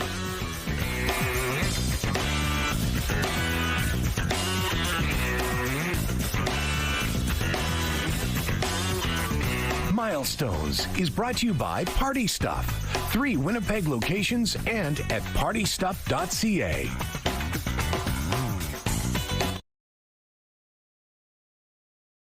Weather is brought to you by Mr. Lube Plus Tires. Open late, ready when you are. Taking a look at our almanac today, we're getting up to a high of 9 degrees, which is above our average. High, though, on par with what we saw last year, well off, though, that record set back in 2008, not that long ago. Meanwhile, our sunshine has been up for a couple minutes now, and it's sunny and gorgeous out here in downtown Winnipeg. How can you tell the coffee hasn't kicked in yet? Clear skies, strong west-southwesterly winds at 28 kilometers per hour. Pressure's rising, humidity at 69%. So we'll be dealing with these crystal clear skies through much of the day today in southern Manitoba. Temperatures at 9 degrees, as mentioned, and these westerly winds will be strong, not as strong as we saw yesterday by any means, but at 30 to 50 kilometers per hour. It'll mess up your dew, as it has been for me all morning long. Meanwhile, our friends in the north will be seeing a good amount of sunshine in the northwest, but the northeast, overcast skies, slight chance of some flurry activity in areas of Thompson, very slight chance, likely you're going to stay dry. Overnight skies cloud over, temperatures here in Winnipeg dip to 0. Those winds ease nicely. And then into tomorrow, an overcast day, and our temperatures start to take a bit of a decline for us here in Winnipeg. That's a high of 7. And from there, the temperatures start to take a bit of a tumble in time for the weekend, when we, spoiler alert, also have a slight chance of flurry activity. Thank you, Catherine. Radon is a radioactive gas found in many Manitoba homes. The gas is invisible, it's odorless and colorless, and it can kill you. The City of Winnipeg is now making it easier for residents to test their homes for radon. On Friday, the city announced Winnipeggers will now be able to borrow radon screening kits from any Winnipeg Public Library. Joining us now from the Manitoba Lung Association is Adam Anderson. Good morning, Adam. Hey, good morning. Thanks for having me. Well, thanks for joining us. Now tell us about radon. What is it exactly, and where do you typically find it? Yeah, so it's a naturally occurring gas that comes from the breakdown of uranium in the soil. And radon gas itself is lighter than air, so permeates up through the soil. And typically it, when it enters, the atmosphere outside, comes up through the ground, it dilutes in oxygen and it's not an issue. What happens though is when it comes up into your home, it's trapped. Homes, especially nowadays, are so efficient at holding in heat. Unfortunately, they're also efficient at holding in radon gas. And the only way to know if you have it in your home is to test. And geography is really only one facet to your radon level in your home. Your building envelope and how you live in your home. So running your stovetop fan, your dryer, anything that's porting air directly out the exhaust, pulling up air through the soil can contribute to your radon levels. So again, the only way to know is to test. And there are many homes in Manitoba that have higher numbers than the rest of the country. Is that right? It is. The prairie provinces have very permeable soil. It's great for farming, but it's also great for that gas to kind of escape and release. And then typically we also have very sealed up homes, especially over the winter, because we have such extreme winters here that those are the best months we recommend folks testing, because your home will be sealed up for the heating season, and that's typically going to be the highest representation of your exposure to radon over the year. And the radon can lead to lung cancer, is that right? It is the second leading cause of lung cancer, and it's the first leading cause of lung cancer among non-smokers. So pretty scary. So let's talk about this partnership then with the City of Winnipeg and how it works. What is it exactly? Yeah, so over the last few years, we know that cost has been a barrier for people to test their homes. So since 2022, we've been running these library lending programs through libraries across Manitoba. This year, Winnipeg joins us as our 31st library. So now over 1 million Manitobans have access to radon screening devices through their home. We call it a screening device because it's not hitting what Health Canada considers the threshold for a test. You should always be testing for 90 days. But for folks that, maybe that cost of a test is what's preventing them from testing, they can now go down and take out a detector like they would their book, take it out for a month and test, at least screen their home to get an idea of what the radon levels might be. And what is considered high? Anything over 200 becquerels, which is just the unit that they use to measure radon, is considered actionable. But I mean, really what you want is the lowest achievable number. But yeah, anything over 200 is considered high. And so once you do test your home, if you find that you have high levels of radon, what do you do at that point? Yeah, you want to contact a certified mitigator to come out and install a mitigation system. Typically, that's something that they're going to put in that vents out the radon before it even has a chance to enter the home. You can find a link to find certified mitigators in your area on our website, mb.lung.ca, and you punch in your postal code, and it'll tell you who's certified in your area. And so, what is the hope here? Are you hoping more people will take these steps and screen their homes? Definitely. We've seen long wait lists for detectors in other libraries throughout the province once we've launched the program. So people, they want to test, they want to know if their home's safe. I mean, everybody wants to know if their home's safe. So once you get those numbers and you test, then you can look at what you need to do for next steps to mitigate. So. All right. Well, Adam, thank you so much for sharing this with us. Again, if you want more information, we have a link on our website. Thanks, Adam. Yeah. Thanks again. Jermaine Franklin in the Sports Center newsroom with your must-see moment from Sunday. And for it, we head to Cincinnati. Bears, Bengals, a wild game in the second quarter. Joe Flacco airs it out for T. Higgins, and he steals it from the defender and walks in for the TD. Higgins has the defender all over him, but he reaches his arms out and reels in the fantastic grab for the must-see moment from Sunday. And tonight on TSN, we've got Monday Night Football. The Cardinals facing the Cowboys. Coverage begins at 6 Eastern, 3 Pacific. That's all for now from the Sports Center newsroom. Have a great day.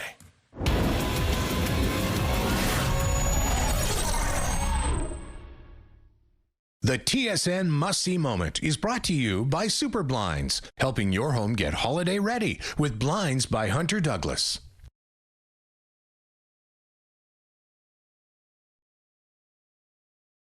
It's Monday, November 3rd. New fiscal plan. All eyes are on Ottawa for tomorrow's federal budget as speculation about spending priorities swirls. Build it here or buy it elsewhere. The province issues a new report focused on fostering technological innovation inside Manitoba's borders. And speaking of technology, we now know how much will it cost you to have your laundry folded and your plants watered by Neo, the robot housekeeper. Your Morning Winnipeg starts right now.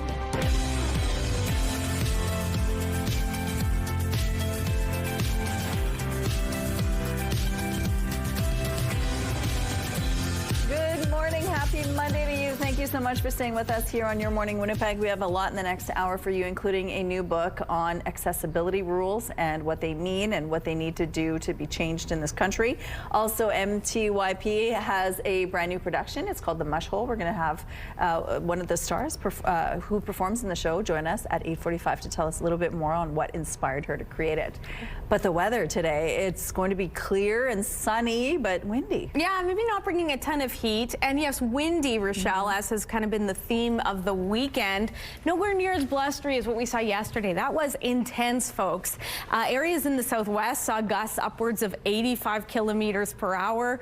We here in Winnipeg, I think the highest we clocked in at was 76. So nowhere near that this hour. We are seeing winds out of the west-southwest at 28 kilometers per hour. We're at 2 degrees with sunny skies.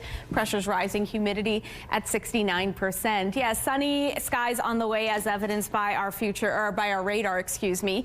It is a little bit more overcast in very northerly portions and to the northeast corner there. That'll be the case through the day to come. Not bringing a ton of heat with it, and as you can see, there is also a slight bit of instability there. Tracking Thompson has a slight chance of some mixed precipitation. Likely, though, you're going to stay dry, if not cloudy.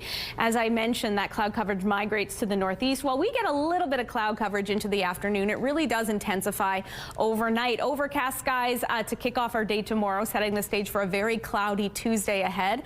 Temperatures decent for this time of year. However, we start to see the mercury fall off as our skies ironically clear out again overnight Tuesday, and that's when we start to see the mercury descend as we gain that sunshine back. A little bit of mixed message there from Mother Nature. Today, though, decent, above seasonal. 9 degrees is what we're looking at under those clear sunny skies. Temperatures dip to 0 to overnight, and then tomorrow, as mentioned, we're creeping back down 7 degrees under those cloudy skies. Your weather art of the day, a stunning one drawn by 8-year-old Zada. Lovely rainbow, lovely clouds. Thanks so much for sending that in. And if you have any pictures of your kids' weather-themed artwork, we would love to see them. Be sure to email your entries to winnipegweather@ctv.ca because we're going to be featuring one every day here on Your Morning Winnipeg. The Weather Art of the Day is brought to you by 103.1 Virgin Radio. There's new details available on how the City of Winnipeg plans to expand late-night transit service. On your screen are the areas serviced by late-night buses, meaning the departure is after midnight. Outside of those areas, connector routes end around 10 p.m. and community routes at about 7 p.m. This is what the expanded late-night service would look like beginning in April. The dark blue on your screen indicates the routes where night buses would be added, and the gray color would see the expansion of on-request late service in December. It comes with an annual price tag of $4.4 million, with the city saying around 33 new full-time employees would be needed. The proposal still needs to make its way through City Hall. A new report to the province warns artificial intelligence is permeating every part of our economy, turning every business today into a tech business. It calls for Manitoba to capitalize on this shift so it doesn't get left behind. If the world is changing at an increasingly fast and frenetic pace, how do we make that work for Manitoba? On Friday, Premier Wampkenu released the findings of a report on technology, AI, and economic innovation. It was put together by a provincial task force made up of data experts and local business leaders. It says, given the digital transformation in our world today, companies and governments should either develop their own innovative technologies or they'll be forced to buy them from others. Fundraising efforts are underway across Canada to help with disaster relief in Jamaica following the devastation of Hurricane Melissa.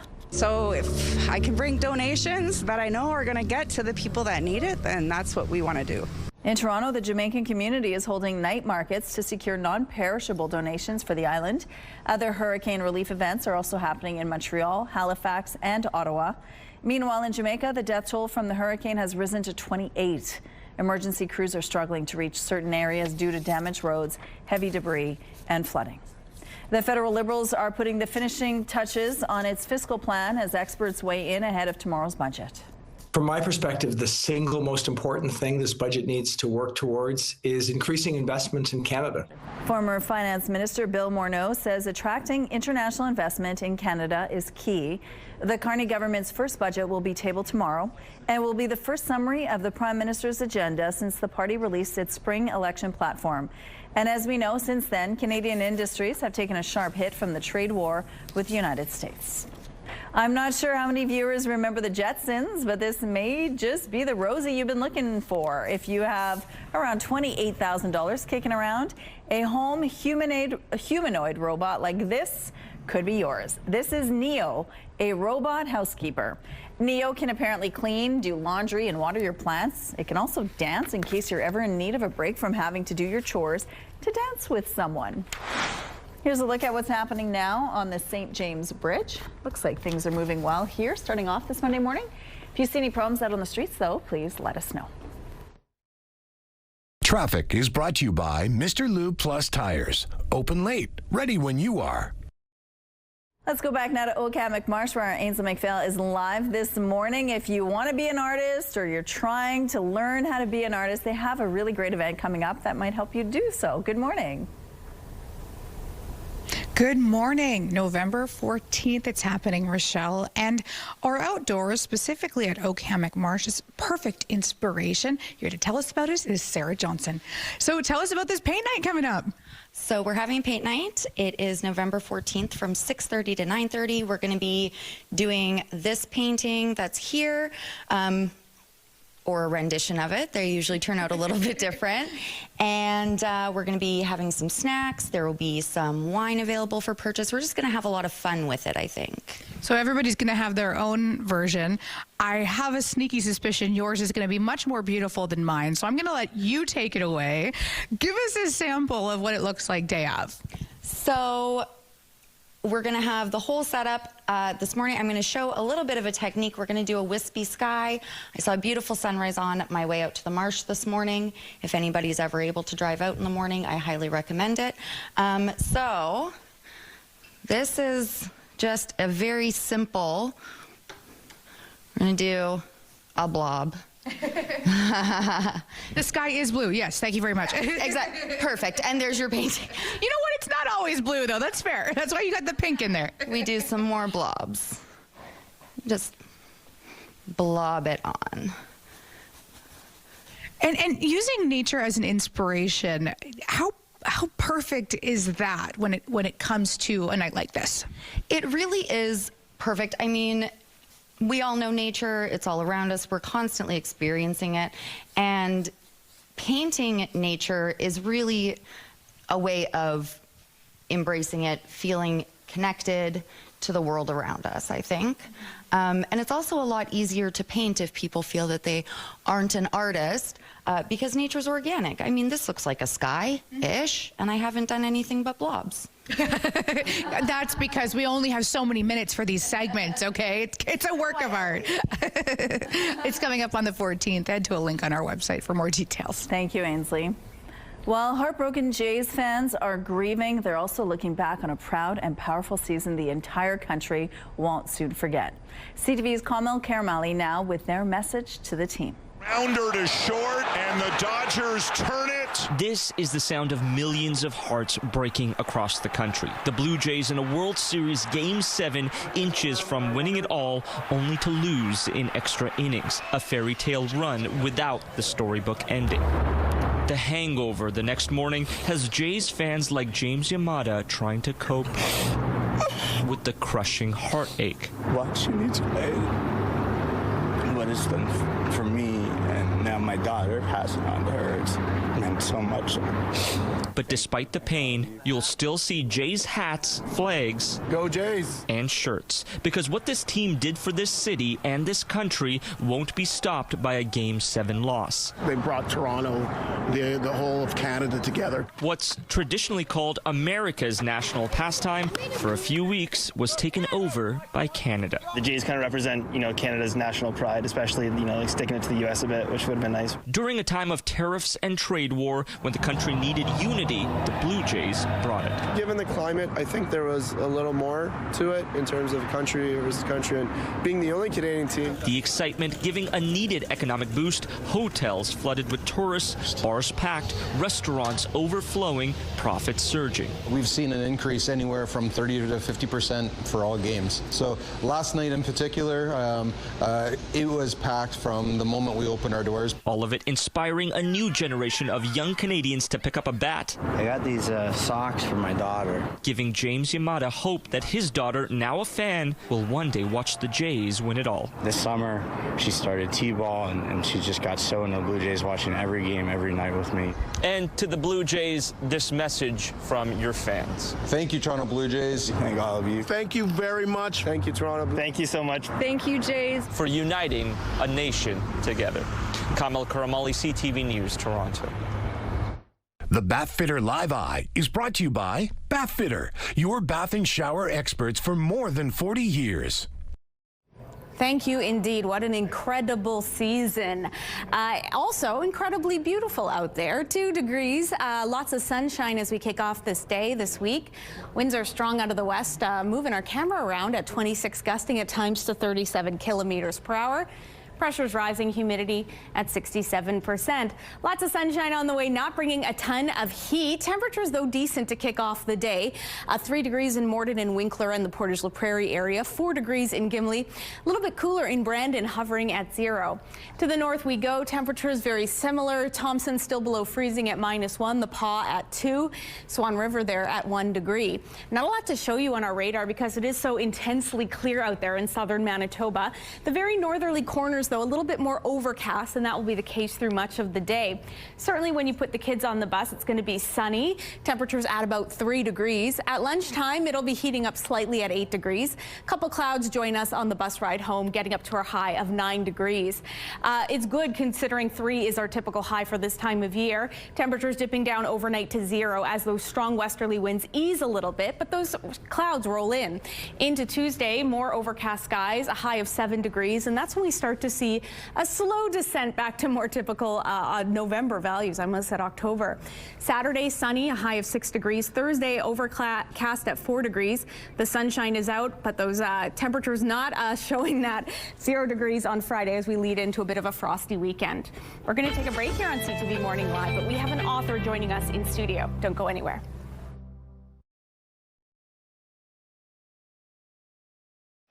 Canadians expect the national economy to get worse over the next year, but most are prepared to pay a price to disentangle it from the United States. This according to the new Logic poll by Abacus Data. 70% of respondents will accept slower growth in exchange for more freedom from American economic dominance, including 31% who told them that they strongly agreed with that sentiment. Just 19% disagreed. OPEC Plus agreed to make another small output increase in December, but will pause further hikes for the following 3 months as the group balances its push for market share against signs of an emerging supply glut. Key members, led by Saudi Arabia, agreed during a video conference on Sunday to revive about 137,000 barrels a day next month, matching increases scheduled for October and November. China has decided to resume letting travel agencies arrange group tours to Canada to boost exchanges between citizens of the two countries. That according to its Ministry of Foreign Affairs. Now, before the pandemic, Chinese tourists made up about 4% of visitors to Canada, but that group is considered a key group in the industry. Political tensions dropped that number by 2/3 in 2023, and it has not recovered. Those are your morning business headlines. For BNN Bloomberg, I'm Roger Peterson. May it please Your Excellency, the Senate and the House of Commons have passed the following bills to which they humbly request Your Excellency's assent. An act to ensure barrier-free Canada. In 2019, Canada brought in its Accessible Canada Act.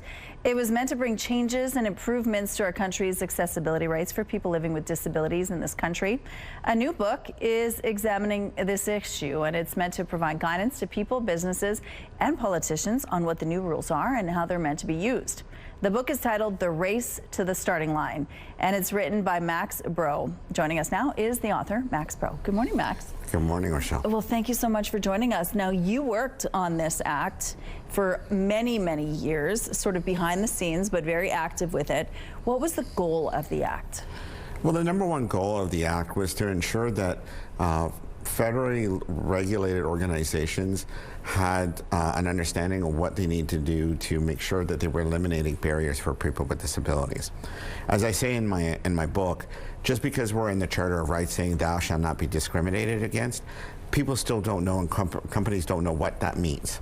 And so this book talks about how these kind of barriers need to be broken down and what needs to be done to be moving the bar further to make sure that people with Canadian citizens with disabilities can interact and have a fruitful life in Canada. And part of the book's goal is to also educate people with disabilities on who their allies are, right? Tell us a little bit about that. Yeah, when I wrote the book, the number one chief audience I kept on thinking about were people with disabilities who don't work in this industry that I work in, and a lot of them don't really know day to day what their rights are.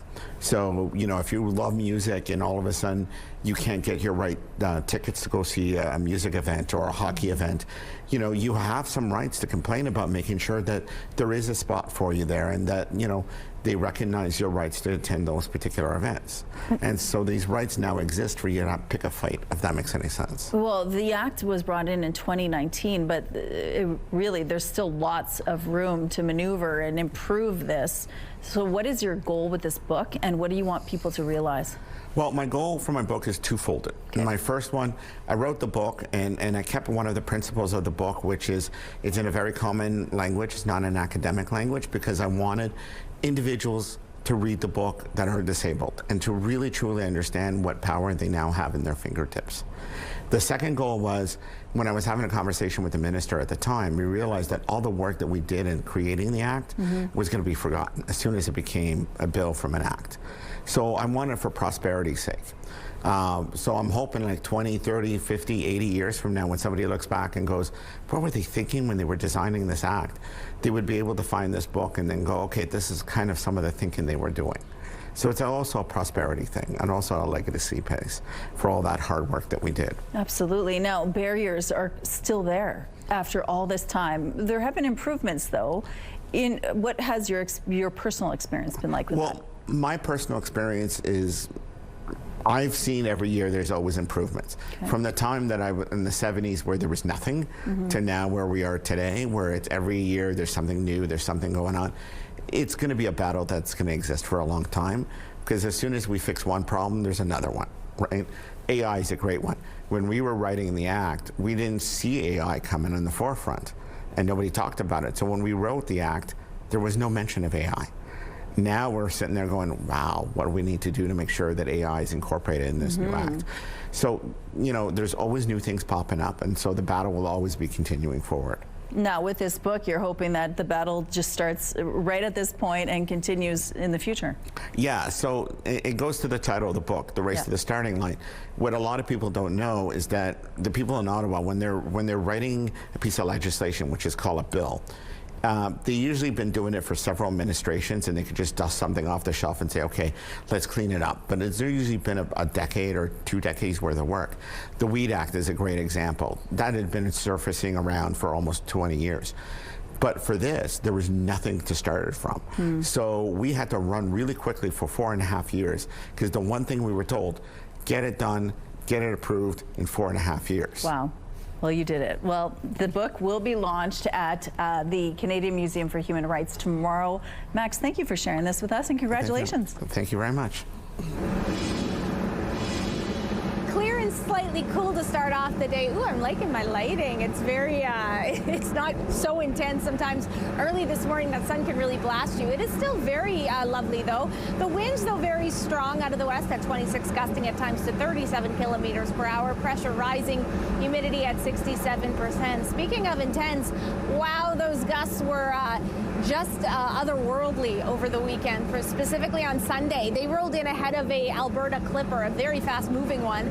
That brought in the morning southerly gusts upwards of about 75 kilometers per hour in Winnipeg, are some of the strongest ones we got, and areas further to the west of us in Brandon, Forest, Melita, you saw gusts even closer to 85 kilometers per hour. Now what we'll see today, still strong out of the west at 30 to 50.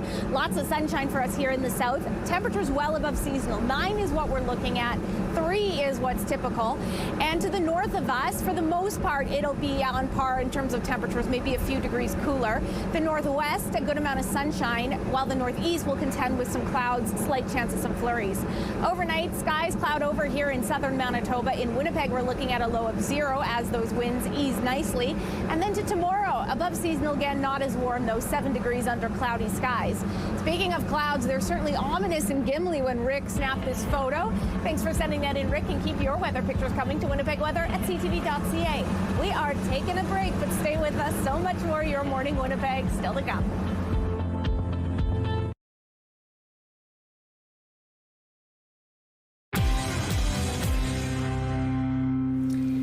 We're learning more about your vision care, and I'm joined today by optometrist Dr. Jordan Diker. So let's talk specifically about diabetes when it comes to vision health, because there's a bit of a correlation between the two, aren't there? Absolutely. So as many people may know, diabetes can have a big impact on your vision and eye health. So as an optometrist, we have a very important role in taking care of people's eyes and making sure that things are healthy and that they're seeing well.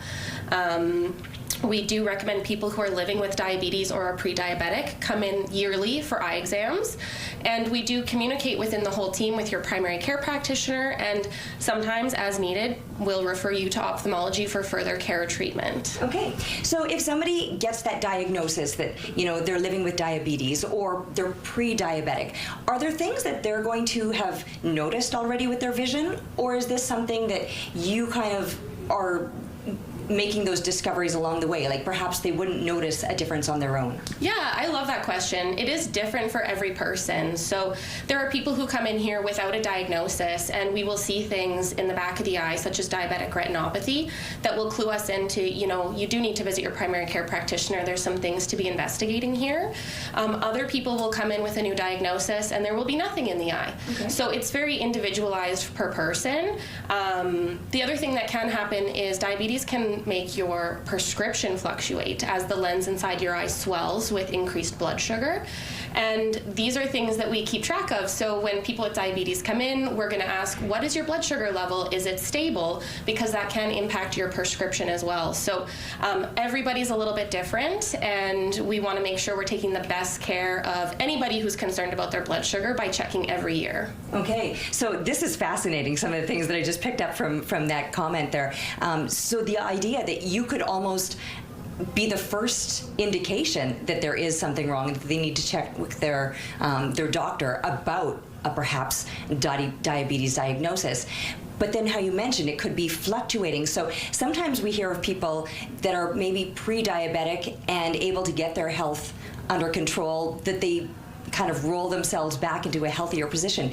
Could that improve the eyes?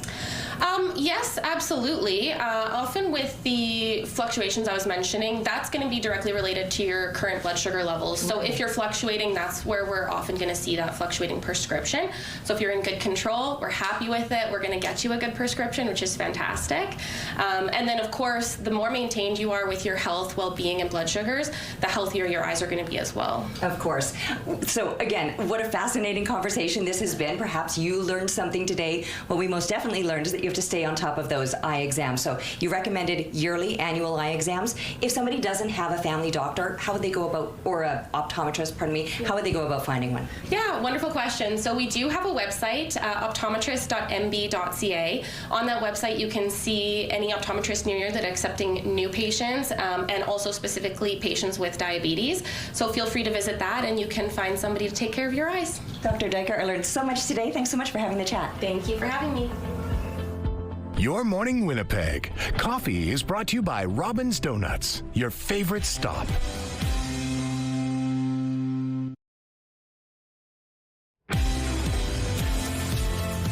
Sunny and clear to kick off your day, your week. 2 degrees out there. Strong westerly winds at 26, gusting at times to 37 clicks. Pressure rising, humidity sits at 67%. Welcome back. Yes, a sunny start to the day, and as will be the case through much of southern Manitoba today. Not a lot to show you as a result on our radar. You can see a little bit more in the way of cloud coverage in very northerly parts. Certainly as the day progresses, it'll remain cloudy. There's a very slight chance of flurry activity. Don't let that icon scare you in Thompson. Likely, though, you're going to stay dry. Temperatures above seasonal, 6 degrees in Thompson and Island Lake, 4 in Gillam and Churchill. More sunshine on the way to the northwest. Temperatures also very warm for this time of year. 7 in the Paw, 6 in Flin Flon. Slight chance of that mixed precipitation in Lynn Lake, while Norway House contends with a mix of sun and cloud and a high of 7. Southwestern Manitoba, downright balmy conditions, but very strong westerly winds on the way for you, upwards of 50 kilometers per hour into the afternoon hours. 10 degrees in Brandon, Nepo, and Dauphin at 9. Swan River, mix of sun and cloud with a high of 8. For us here, temperatures well above seasonal. As mentioned, 3 is typical. 9 is what we're getting up to in Winnipeg, as will be the case through much of the rest of the region. Very strong blustery winds, though, also out of the west at 30, gusting at times to 50 kilometers per hour. Northwestern Ontario, lots of sunshine on the way for you. Temperatures at 8 in Kenora and Dryden, 11 in Fort Francis. We start to see those clouds build up overnight here in Winnipeg. Temperatures dipping down to 0 as those winds ease nicely. Into tomorrow, a cloudier day, slightly cooler at 7 degrees. And from there, as you can see, we start a descent down in terms of our temperatures. And by the weekend, we're struggling to make it above freezing. The Association of Manitoba Bilingual Municipalities says the province's RCMP is investigating a Halloween display the association believes was meant to intimidate local politicians. Ivan Normando, the president of the association that represents 16 Manitoba municipalities, says the display was erected on a home's yard in the municipality of Taché, about 40 kilometers southeast of Winnipeg. It involves 5 nearly life-size person-shaped figures hanging from nooses and a sign next to them that says Taché Municipal Matters for Sale. Taché's mayor has said his council met over the weekend to discuss the display and will release more details today. Canada-U.S. Trade Minister Dominic LeBlanc and BC Premier David Eby are 2 of the leaders attending a forestry summit in Vancouver today. BC's forestry and jobs ministers will be there too.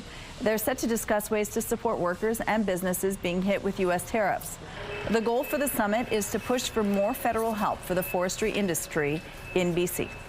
A 6.3 magnitude earthquake in northern Afghanistan has killed at least 20 people. Officials say they expect the death toll to rise as crews search through the rubble. The Taliban says more than 500 people were also hurt. The earthquake has knocked out power across Afghanistan, including in Kabul. Power lines connected to neighboring countries were damaged.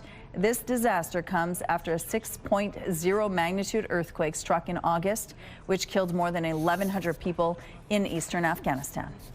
Crafty Manitoba artisans gathered at the Red River exhibition Saturday, with Santa starting his shift earlier than usual. All comfortable here. Hello. About 140 vendors gathered at the Artisan Alley event to show their handmade treasures on top of a free photo booth with Mr. and Mrs. Claus. Clothing, woodworks, food, and potteries were some of the products. One organizer said this is the second year for the event, and she is noticing the growth.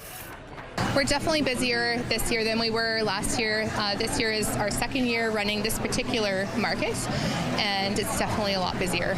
I grew up in a family of makers, going to craft sales my whole life, and I just really wanted to grow the local community and keep it going. The event is coming back next weekend at Assiniboia Downs, 10 a.m. to 4 p.m. both days, featuring both new and returning vendors. The Canadian Cancer Society has launched a national plan to cut lung cancer deaths by 30%. A decade-long effort unveiled at a conference in Calgary. CTV's Kevin Green reports. Lung cancer remains Canada's deadliest cancer. The Canadian Cancer Society says that needs to change, and in a new action plan outlines 4 priorities to do that: reduce exposure to harmful inhalants, detect cancer earlier, improve access to care, and accelerate research. Canada is experiencing a lung cancer crisis, and despite advances in treatment and detection, we're still seeing lung cancer as the highest cause of cancer death. The plan also addresses stigma, the misconception that lung cancer only affects people who smoke. Radon exposure, wildfire smoke, and other environmental exposures, occupational exposures. Really, when we looked at the action plan, it's the things you breathe that can cause cancers that we're trying to help people work against. Thoracic surgeon Dr. Christian Finley says the numbers show why change is urgent. The number of people that die from lung cancer is more than that die from colon, breast, and prostate combined. The funding for breast cancer research is 6 times the amount we have for lung cancer. For Jan Pizarro, who has survived lung cancer 3 times, the focus on early detection is critical. I think we need to shift the conversation, and we need to talk about the fact that there is a cure for lung cancer if we find it early, that we have early detection, and that we need to move to make that more available. The Canadian Cancer Society says its plan aims to reduce lung cancer deaths by 30% over the next 10 years and to hold governments, clinicians, and advocates accountable to that goal. Kevin Green, CTV News, Calgary. Here's the current traffic situation now along Main and Broadway. Things appear to be moving quite well this morning in this part of the city. No issues to tell you about at this point. Let's look now at your gas prices. The Canadian average is $1.33. The provincial average is lower at $1.26. In Winnipeg, the average is $1.26, and the lowest price in Winnipeg is $1.16. All this info is on GasBuddy.com. The Price at the Pump is brought to you by the Kidney Foundation. Help by donating your card today. For our question of the day, we wanted to know, what's your favorite kind of sandwich? Harold's favorite sandwich is egg on pumpernickel. Holly says a great BLT, sourdough, thick bacon, and tomatoes from the garden. Sounds lovely. Lori says her husband loves peanut butter and honey, and she loves a Reuben or toasted tomato, cheese whiz, and mayo. Toss on some bacon if you want. That sounds good too. Craig says at this time of year, it's BLTs made with fine ripened tomatoes. Kelly says most definitely the Reuben. Lindsay says mine has to be the famous Clubhouse sandwich. Marlene's favorites are turkey with dressing and cranberry sauce and mayo sandwich, or a grilled cheese sandwich. Thank you so much for your responses. Let's go now to Oka-McMarsh for one last time and join our Ainsley McPhail. Tell us more about what's going on there right now. Well, it's a perfect transition, Rochelle, because you're talking about sandwiches. I realized a couple years ago, now don't be mad at me, Manitobans, I didn't know it was called Dainties. I had no ideas. But look, a perfect opportunity to talk about that with the event that you have coming up at the end of the month. Jacques is joining me once again. So, tea with a spectacular view. Yeah, we're having our little afternoon tea at the Marsh. I think it's the 3rd time we're doing this. It's actually very popular.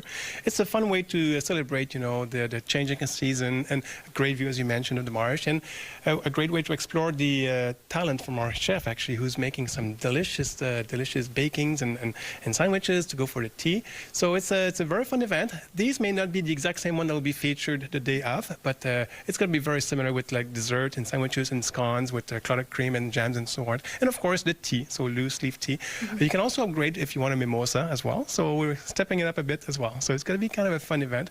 Would you like some tea? Yeah. Pour some tea. I guess I have to lift my pinky when I'm doing it to make sure it's like, ooh, it's fancy. Here you go. And then basically people will have a chance to chat and enjoy the scenery and learn about the marsh at the same time. Yeah. And is that the whole idea with this, is to engage people in conversation beyond just coming to the interpretive center? It is, and it's also a way to bring a different audience as well to the center. So it's targeting probably people that have more this kind of tradition as their background. So we'll see if it's going to be successful or not, but I think it will be, because it's going to look amazing. Do you have any favorites on the menu? Oh, anything that's sweet. I have a sweet tooth, yes. I'm with you. This one here, guys, is Earl Grey. I like those tiny little pine cone brownies. They look quite good. The craft from earlier, I was going, that looks like it, and then here we are. There's a lot of other stuff coming up at the Marsh, too, this month. Migration just finishing, but still lots more to see and do. Yeah, the paint night, actually, she just finished our little sample she did earlier, so that's on the 14th, so people can come and paint with us and have wine. We have astronomy night on the 20th to look at the stars in the sky and the different northern lights and stuff we have coming on. And also we have our Santa. Santa's coming on the 30th, so Santa at the Marsh, you don't want to miss that. I love it. Well, I've been described as dainty before, right, Rochelle? I guess I know what you're having for breakfast this morning. Thank you, Ainsley. Enjoy. Out on the rooftop, oh, such beautiful glow on you right now, Catherine. It's stunning. I'm lit from within, actually, Rochelle. But no, I'm getting a lot of help from the sunshine. It's gorgeous out here. And not terribly cold either. We've got a nice sunbeam on the camera. It's 2 degrees. Winds, though, kind of the only party crasher out of the west at 26, gusting at times to 37 kilometers per hour. Barometric pressure rising, humidity sits at 67%. So we'll be drinking in this lovely sunshine throughout the day, throughout much of southern Manitoba. Temperatures well above seasonal as well. 9 degrees in Winnipeg. 3 is what's typical. These westerly winds are also here to stay at 30 to 50 kilometers per hour, most notably around the noon hour. To the north, temperatures will be a few degrees cooler, but still above seasonal for you, so around the 5-6 degree mark. Areas in the northwest, lots of sunshine, while the northeast pretty cloudy for you. Speaking of, we'll get some clouds overnight here in Winnipeg with temperatures dipping down to 0, those winds easing. And then into tomorrow, a cloudier day, but decently warm. 7 are high in Winnipeg. But from there, we're doing a slow step down in terms of our temperatures. And then by the weekend, we're struggling to make it above the freezing mark. Alrighty, we're going to take a break. I'm going to enjoy the rest of the sunshine, but stay with us. So much more Your Morning Winnipeg still to come. Weather brought to you by Blinds Are Beautiful, helping your home get holiday ready with blinds from Hunter Douglas.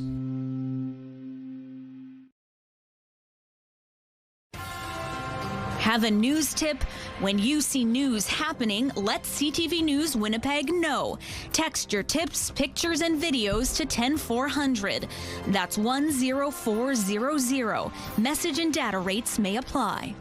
Officials in Saskatchewan's Prince Albert National Park are alerting park users after 2 elk were found tangled in human materials this month. As CTV's Carla Shinkarik tells us, this is a common occurrence in many areas, and the outcome is often fatal for the animals.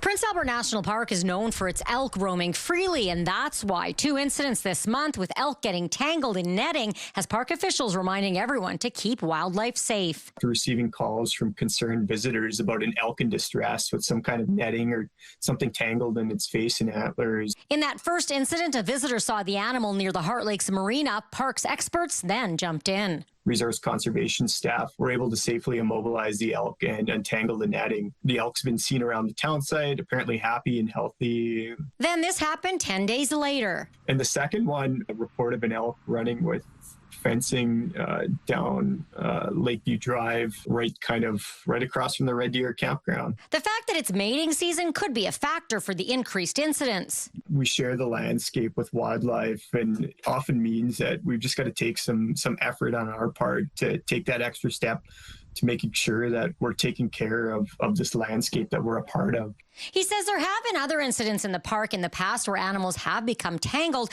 which have been fatal for the animal, so he urges people to be proactive. As we were looking around, we noticed a few other potential hazards for elk in and around Waskesiu. Parks Canada recommends that properties be kept clear of any kind of entanglement hazards. So any kind of temporary fencing to protect trees or gardens. And at Living Sky Rehabilitation in Saskatoon, they also see this issue. We get a call about an animal in distress probably about once a week. Summers are the busiest with calls like these. Snap traps, sticky traps, kites, and any other kind of string that gets left around. So it can be incredibly dangerous. If traps are being put outside, she suggests hiding them from birds to avoid this. Meanwhile, at Prince Albert National Park, they're taking note of any hazards to eliminate risk to animals. Carla Shinkaruk, CTV News, Saskatoon.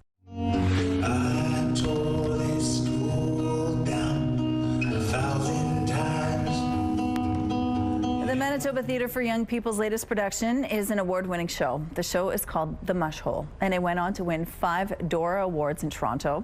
The play uses dance, music, and theatre to explore residential schools and their generational effect on Indigenous communities in Canada. Joining us now is the creator of the show, The Mush Hole, Santi Smith. Good morning, Santi. Good morning. Thank you so much for joining us. Thank you. Now, you have a personal connection to residential schools. Tell us a little bit about your own personal experience in your family and how it influenced this production. My great-grandmother attended the Mush Hole when she was 2 until she, cycled out. And my grandfather and all of his siblings attended as teenagers. So we have that legacy within our family. And up until prior to the Truth and Reconciliation Commission, the community was very silent about what happened at the Mush Hole. Really nobody knows until survivors start talking about their experiences. And so we got to understand that it was one of it's the oldest and one of the most brutal schools across the country. And so listening to survivors tell their stories, I was able to maybe piece together what my family experience would have been there, because very similar stories across the country. You actually produced it on site of what used to be the Mush Hole. Yeah. Which is where exactly? The Mohawk Institute, so that's the official name of the school. Community gave the name the Mush Hole. And it has a 142-year history. It's located in my community of 6 Nations of the Grand River Territory, and I've been working there because it's associated with the Woodland Cultural Center since the early 90s, and in 2016 we went inside of the building into the boys' playroom, and we started to create for a smaller production. And that was the beginning of working, and continues to grow every year. Every time we come back to it, it grows. It must have been so emotional for you to be there, knowing what your own family had, experienced there. Yeah, it's there's a tie to it, but like I said, I've been working through that site and grounds a lot, so I was quite used to being there at that point, but investigating and thinking about my family being there, possibly their DNA inside that building, was impactful, and that was really important that we took the advice from the survivors, because they were helping us to understand the experiences in specific rooms and what happened to them there. It's such a difficult story to tell. How do you take that story and put it into a production on stage for children 13 and up? Well, when I created it, it was just for general family audiences, but it became applicable to younger audiences. And our first time putting it into a Young People's Theatre was in 2020 at the Young People's Theatre in Toronto. And so that opened it up to be able to access the older students, 13 and up, grade 5 and up. And at the time, the artistic director was Alan McInnes, who had a long history of working with children's productions. And so we had a lot of conversation about the content of the piece and what ages it would be appropriate for. And he mentioned that as soon as they start talking in the curriculum about Holocaust and wars and, you know, like sort of traumatic things, that definitely coincides with the content of the mashal. We're almost out of time already. What message do you have for parents watching that this is a production they should take their kids to? Well, it opens conversation, and there's a lot of layers into it, so there's going to be questions. There's going to be study guides that teachers can go and further talk about the work, and it's very educational, but it's also, because it's performance, it's very impactful on the emotions and to understand more about that experience. Santi, thank you for sharing this with us. The Mush Hole runs at MTYP until November the 9th. Thank you. Looks like an absolutely beautiful piece. I'm so happy to be learning about that, especially on a day so beautiful with such clear sunny skies. However, the bit of a spoiler there, the winds party crashing at 26, gusting at times to 37 kilometers per hour. Pressure is rising.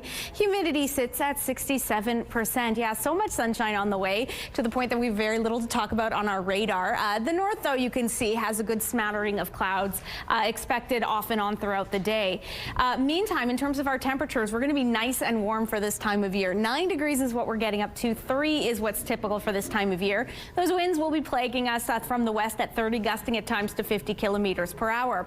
Overnight, skies cloud over, temperatures dip down to 0, and tomorrow we start a trek down in terms of our temperatures. We're going to take a break here on Your Morning Winnipeg, but stay with us. Your videos of the day still to come. Rooftop arrangements provided by Lacoste Garden Center. Salon services provided by Essentique Spa Salon. Before we say goodbye, we're going to send you off with some fun video. One family may have their Halloween decorations up a little longer than they expected. You're the best of friends. Having so much This is Jojo and his new bestie, a skeleton decoration his mom brought from their porch. They play together, watch TV together, he feeds it, and yes, they even sleep together. That's I sweet. mean, you know, it's cheaper than childcare, I guess. Yeah, Better than putting him in front of a screen. Very well. This little one is the main attraction at a farm in the UK. She's probably the tiniest foal I've ever seen. She's absolutely diddy. The size of a kind of Cocker Spaniel kind of size. I think she weighed something like 13 kilos when she was born. Oh my gosh, Pam the Shetland was born in July and was barely the size of a small dog. No. Pam is known for her curiosity and her confidence. Look at her go. I want so her. Sweet. She's so cute. And then finally, the fanciest way to pay the cheese tax. This dog's name is Toast, and Toast loves getting cheese grated directly into his mouth. Who doesn't? That does it for us. Have a good day.